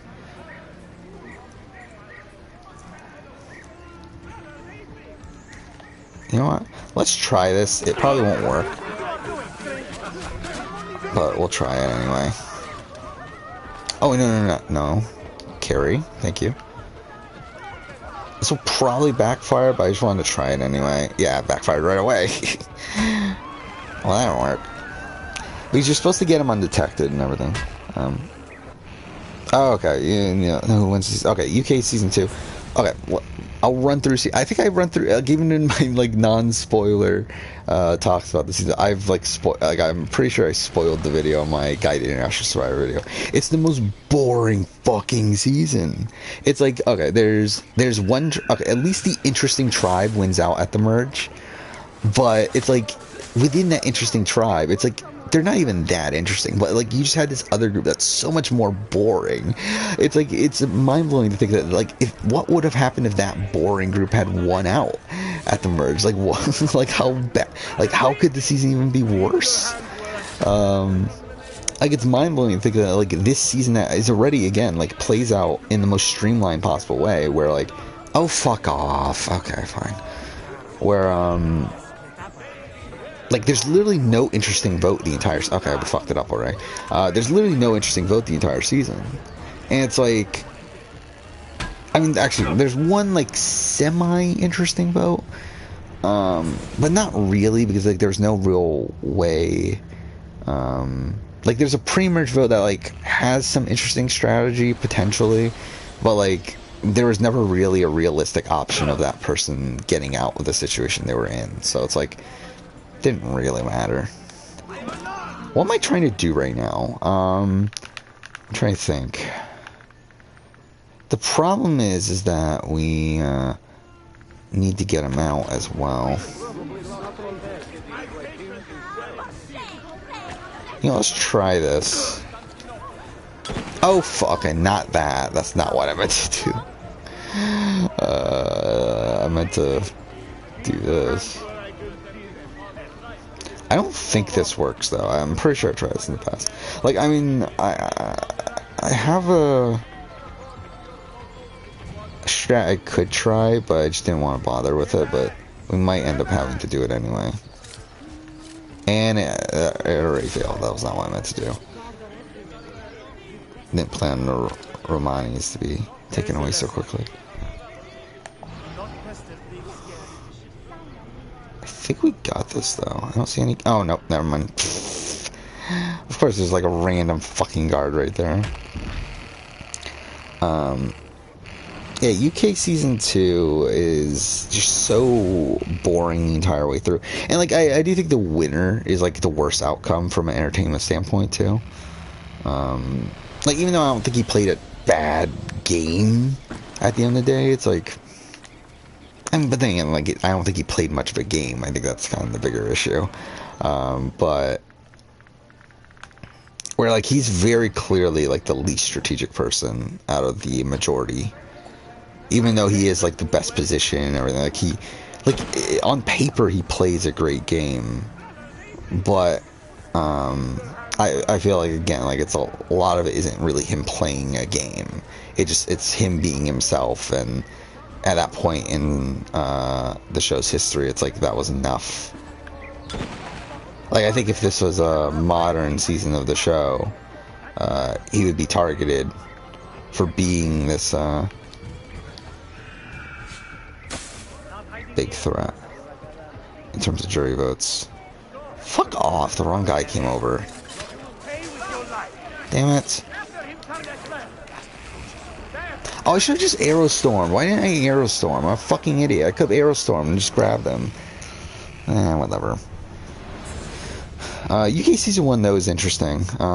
It's bizarre how the winner is portrayed in the season. I talk about that in my retrospective. Like, everything involving the winner on that season is really weird. Where the editing makes no sense, but, I've always hated this mission so much, though.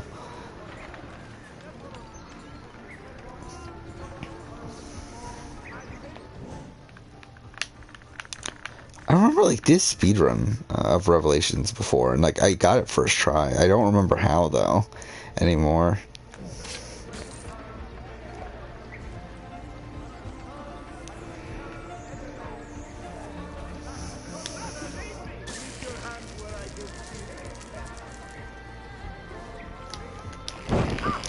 Not what I wanted to do. Whatever. That was such a disaster, but whatever.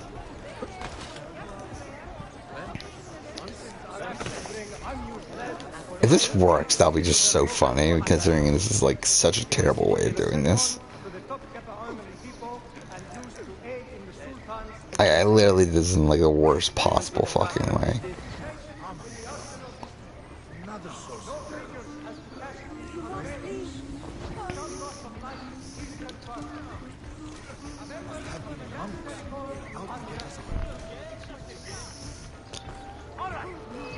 Oh, fuck off. What? Whatever. I hate this mission so much. Yeah, UK Season 2 has some really interesting strategy involved, though. Or UK Season 1, I mean, has some interesting strategy involved. You know, for the most part, it's shown in, like, a really boring way. Again, I think it's one of these seasons that if it was re-edited to modern day standards, I think it could be like a mid-tier season, but because it's Survivor UK, it like ends up being like a bottom tier season because of that. But like the season doesn't play out in the worst way. Like it's like kind of the opposite of UK Season 2, where UK Season 2 like plays out okay, fuck off, in like a really boring way. UK Season 1 plays out in a probably like one of the most interesting ways it could have, but it's still an old school, like, international version of the show, so it's like it's never going to be portrayed in the way it should have been. That's kind of my issue of like New Zealand Season 1, where like New Zealand, Nicaragua, like that. Like, if it was edited down to be, like, a 13-episode season, I think that's an easy mid-tier season of the show. Like, I think it's a great mid-tier season. Well, great mid-tier. It's a good season. Like, I think it's a good enough season.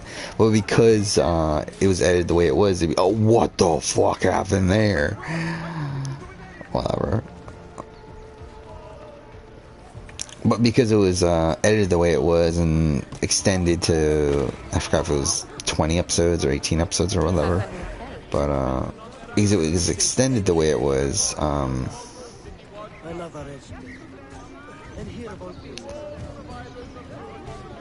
it ends up being a really mediocre, or a really bad season. Yeah, I'm starting to get really tired. Like, I'm barely even making sense, I feel like, at this point. Alright, we got it that time. What a shit. Like, that was terrible. Yeah, like, I mean, again, like, I think New Zealand season 1, like, has a lot of great, like, there's good characters. Like, I think the game, doesn't play out terribly. It's just, again, the way it's portrayed is just makes for, a really boring product. Where there's, like, so much filler Only he has the courage in those episodes, especially in the back portion of the episode. Like, once we get down to, like, 4 people, 5 people, it's like, oh my god. Selim is a warrior, like Osman and Mehmet. It's like they really drag it out, and then we have Redemption Island at the end. It's like, what are we doing? Like Redemption Island at Final 3, bring back 2 people, and then 2 people voted again. Which, I mean, again, like Survivor, South Africa does that, but it's like... But yeah, I'm assuming you watched South Africa season 1. Considering you're watching South Africa season 2. Or maybe not. I mean, season 1's harder to find, actually, right? I believe season 1, season 3 are the 2 that are not available on, are readily available on YouTube. Again, if you are searching for them, I believe there are like links in the. I think South Africa Reddit has it, like links to every episode. Oh, I was not. I'm not paying attention. I'm supposed to beat him up. Oh, we've only seen 4 to 6. Okay. Yeah, okay. Yeah, season 1 and 3, I believe are not on YouTube, right? Not officially. But again, they should be, again, I'm pretty sure there's links on, as far as South Africa Reddit. Oh, so you haven't watched 7 yet, either. Interesting. Huh.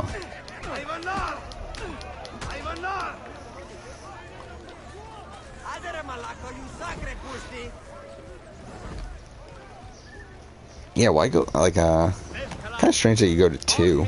I mean, again, 2 is, again, I'm pretty sure it is readily available, but it's, not the greatest season.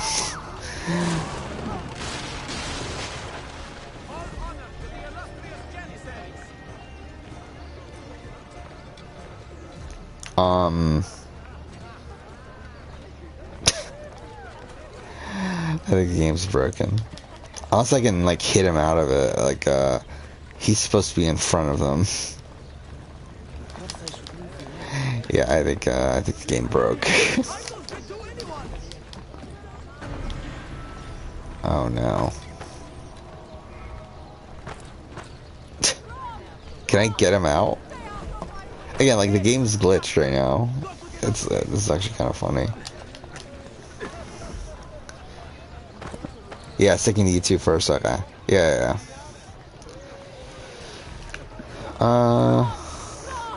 Yeah, so...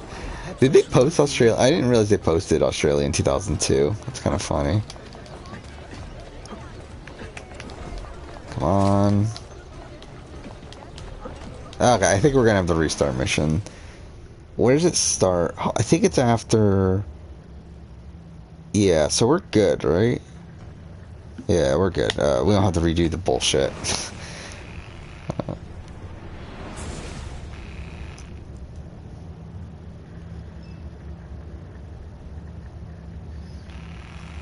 Yeah, I guess, yeah, 7 of SA is definitely not on YouTube, I'm pretty sure.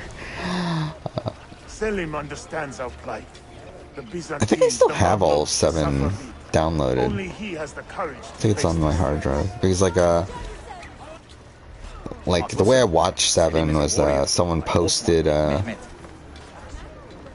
these download links to every episode, and I downloaded all those. So I'm pretty sure I still have those downloaded at this point. Ahmed shares the Sultan's calm temperament. They are too much alike. I love SA7, by the way. Like, SA7 is like one of these seasons that's like, it doesn't play out in the best possible, like, I mean, it does, like, from a winner standpoint, like, obviously the winner is, like, the best possible outcome from, like, a winning game perspective, but, like, it's not the most interesting season in terms of, like, every boot is, like, is the most interesting outcome. Like, there's definitely some dark moments on that season, But I mean, like I've come to really, really love that season. Like it's a season that like I just randomly have like points where like I want to rewatch parts of that season. Like there's points where like the final, like especially from like final 6 on, like there's some really, really great. Our final, yeah, final six on. There's some really great moments there. I really love. That I just rewatch periodically. And the final tribal is like incredible. I love the final tribal of S67. I watch that every once in a while. Did you hear? He offered Tarek a sum of money in exchange for our loyalty. God damn! Alright, here we go. Let's try to do this first try. I don't. This is a section I used to hate as a kid. Like I used to get stuck on this section a lot. But recently, though, I haven't had much difficulty. So we'll see how this goes. We must be ready. Yeah, I'm interested in seeing how you feel about SA1 when you get around to watching that, because I feel like I haven't seen anyone talk about SA1. And I think there's a lot of... I think there's like some interesting things to talk about in SA1 that, again, like most people don't talk about because most people haven't watched it. I mean, even SA3, same thing. I fucked it up! I fucked it up, I'm an idiot. Alright, cool, perfect. Exactly what I wanted. But yeah, I would say SA2 is the worst of the South Africa seasons. I forgot, what was my ranking? I think it was, what, 6, 7? Actually, I forgot, it was 5 above 7? It's 6, I think it's 6, 7, 5. What? Well, fine, whatever. I think it's, what, 6, 7, 5, 4... 3, 1, 2, right? It's like kind of in chronological order almost. Just switching 1 and 2 and 6 and 7. Like I have more faith in Survivor South Africa's production crew than I do with US and with Australian at this point. Like, I think LaRue knows what he's doing for the most part. Again, I think he had a couple of decisions that maybe weren't the greatest with advantages at the end of SA7, but I think he's, like, admitted to that, at least. So it's like, I don't know, I feel like he's the person I have the most faith in. I have more faith in LaRue Botha than I do with Jeff Probst or with, I don't even know who the fucking executive producer of, AU is.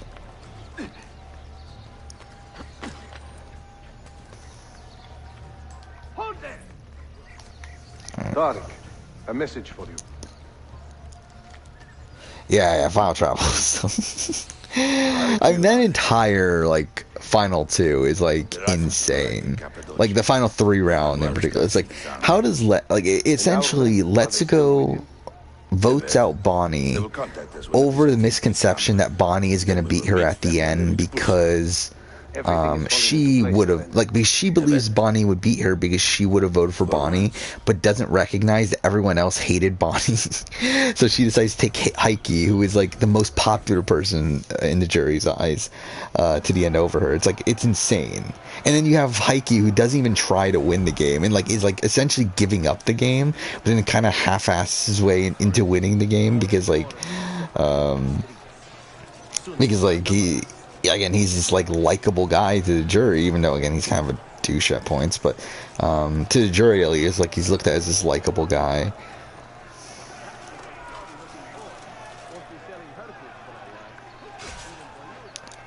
Perfect. At least we got that first try. Like, it's a really insane end to that season. I really like Maldives, too, as time's gone on. I mean, there's definitely some, like, no names on that season. There's definitely some, like, kind of meh rounds, but I think it's a fun season. Like, it's a very, like, very much feels like a middle school sort of season of Survivor. And, like, I think that's kind of where it lands, and with the, like, kind of more generic middle school seasons of Survivor. Like, to me, it's kind of like in that, like, sort of Survivor Fiji-esque range. Which, I mean, it's probably more of an insult to some people than not, but I like Survivor Fiji. In Cappadocia. Destroy them if you can. You have done well, Tariq. Forgive me. Protect my homeland, assassin. Allah Ashkila. And everyone's favorite villain, Tariq here. We have lost. Who's technically not even a villain. I put Tariq in my Brant Steel series, right? It's kind of funny in retrospect. I am getting tired of this uniform. Ah, shit. Fuck that up. Wait, what? Oh, I didn't do air assassination. Yeah. It's so funny. They give you, like, such a clear way to get out of this here. Oh, and I didn't do it for some fucking reason. Perfect. The ziplines are so fucking wonky in this game. Where it's like you need to be at like a very precise angle. Not very precise angle, but like you have to be at like a relatively precise angle to be able to do them. It's really annoying. Ooh, okay. That was close.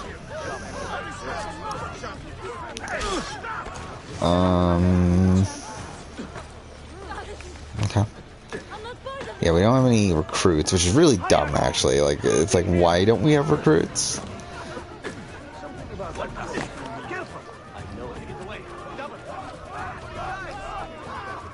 I don't know why, it just reminded me of, I don't know what they just said, but, like, I heard something that sounded like double, and it just reminded me of, Ezio saying, now we can kill double the guards. Which he says for, like, no reason when he gets the, double hidden blade. Like, he just says that out loud, like, for no reason. It's just so awkward. Alright, we got it. Alright. Oh, fuck. We're notorious.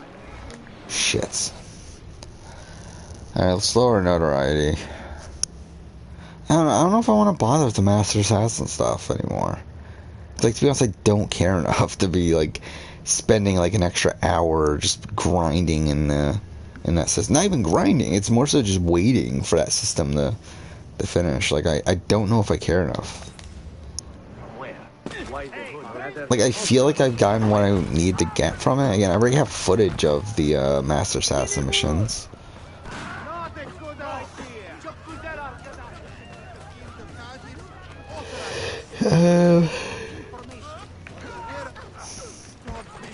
Yeah, so I feel like I'm good. I mean, like, I don't know. I don't feel like I need to do every Master Assassin mission in this playthrough here.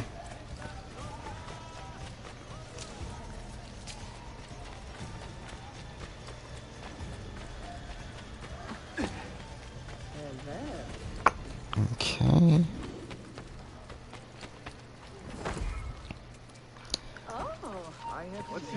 Oh, fuck off. I don't want to be notorious anymore, though. I would rather not.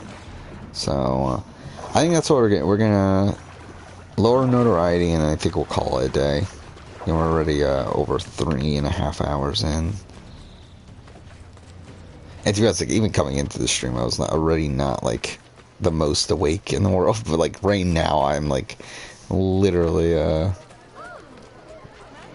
barely even, making a sentence at this point. I would like it if you gave me something to lower my notoriety, though. Or, oh wait, no, I can't lower my notoriety, can I? Until I do this. Okay, fuck it, let's do this mission. Alright, whatever. We'll do this next mission, and we'll call it. I forgot about that. Yeah, you're forced to do this. Well, you're not forced, but, like, you kind of have to do this mission next.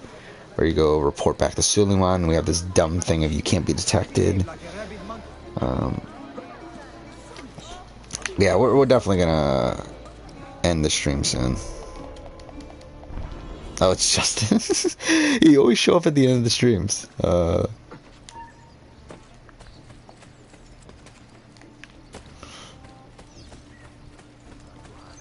Alright, so we gotta get here undetected, which, again, this is another thing. Like, I used to have so much difficulty with this as a kid. It's like, nowadays it's not that hard, though. I'm about to fuck it up because I'm a fucking idiot, but it's not that hard. Like, now I obviously know that there's a path that they've kind of set up for you where you just take the Romanis and it's kind of easy.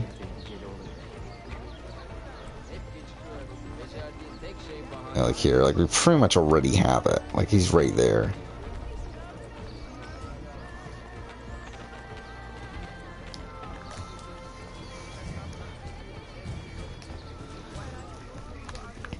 I forgot, you said you're in Hawaii, right? So it's like, well, then even by now, like it would be like 11 o'clock or so, right? In Hawaii? Actually, I don't even know. I'm probably wrong.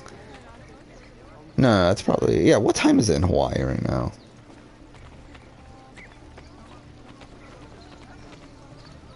Okay, either way, we got this.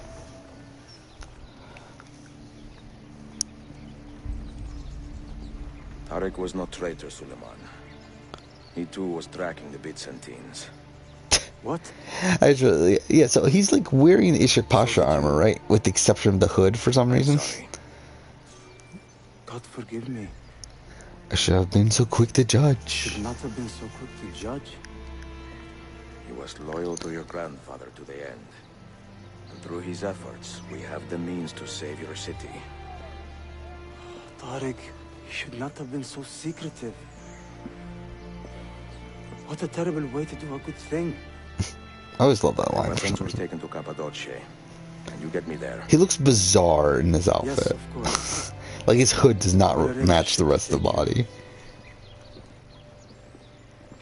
Suleiman, I've been set up and made to look a traitor. Do you remember Tarek, the Janissary? The man you quarreled with? He's been murdered. It is no secret that he and I were at odds. Now the Janissaries will accuse me of this crime. This is terrible news, Uncle. When word gets back to my father, he will banish me from the city. Ah, forgive me, nephew. I was not aware that you had a guest. This is Marcello, one of my European advisors in Cafe. Buonasera. Marcello, my nephew and I have a private matter to discuss. As I said, there will be a ship waiting for you when you wish to leave. Grazie, mio principe. We will track down the perpetrator of this crime, Uncle. Have patience. Oh, he knows. Alright, let's get the fuck out of here. Okay. I love how I pretty much almost fucked it up right away. But yeah, again, this should be pretty easy. Like, once you know what you're doing, it's like...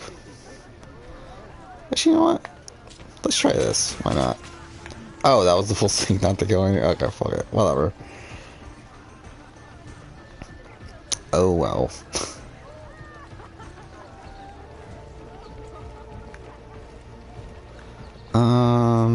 So, okay. Oh. Okay, never mind. I was gonna say, I'm pretty sure I should...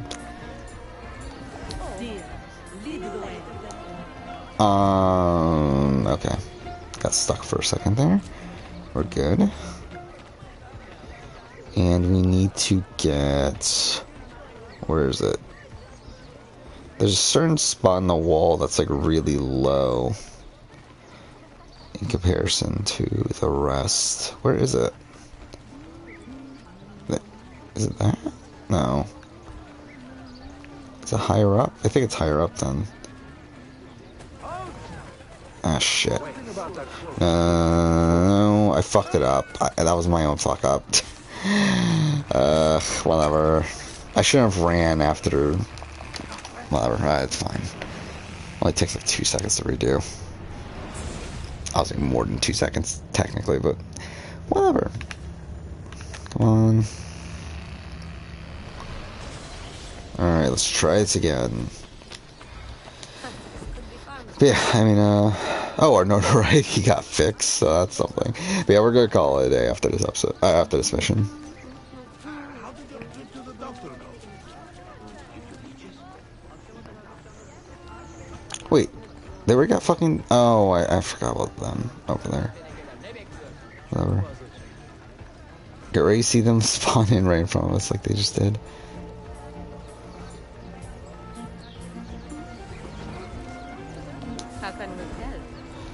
Alright, so, I mean, I guess now that we're kind of running to the end of this, might as well talk about the plans moving forward.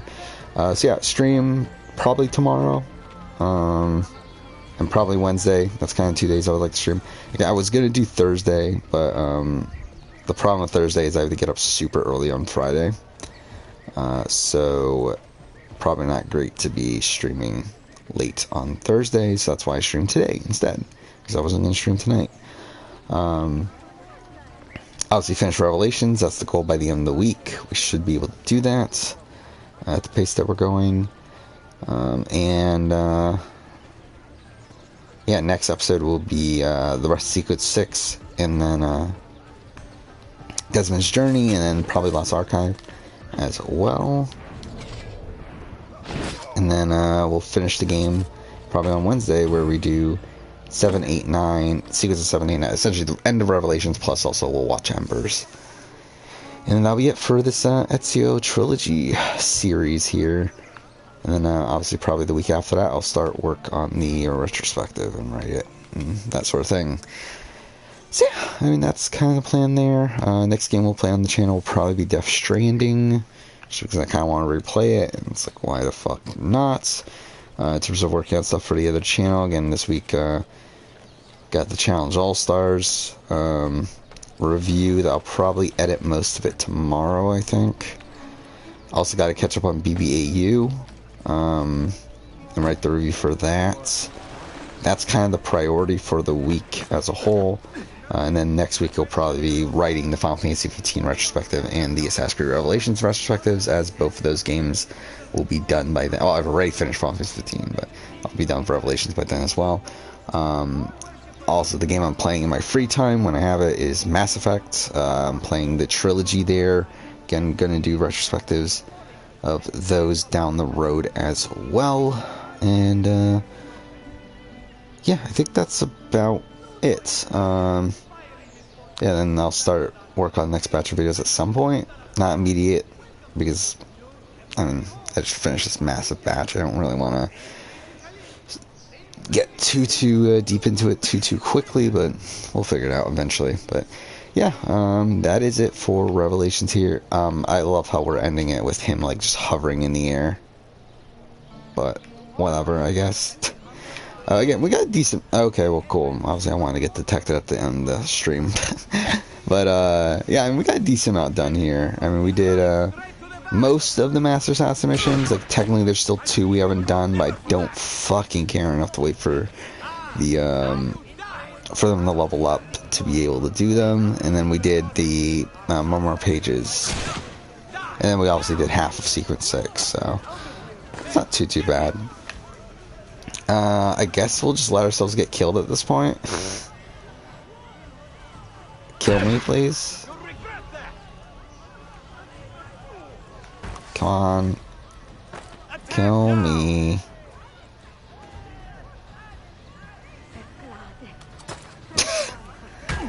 Whatever. Obviously, we're done. I mean, we're done. I was gonna end stream, but now that we're detected, I kind of want to, like... We're just gonna wait for them to kill me, and then we'll unstream. There we go, perfect. What a great way to end.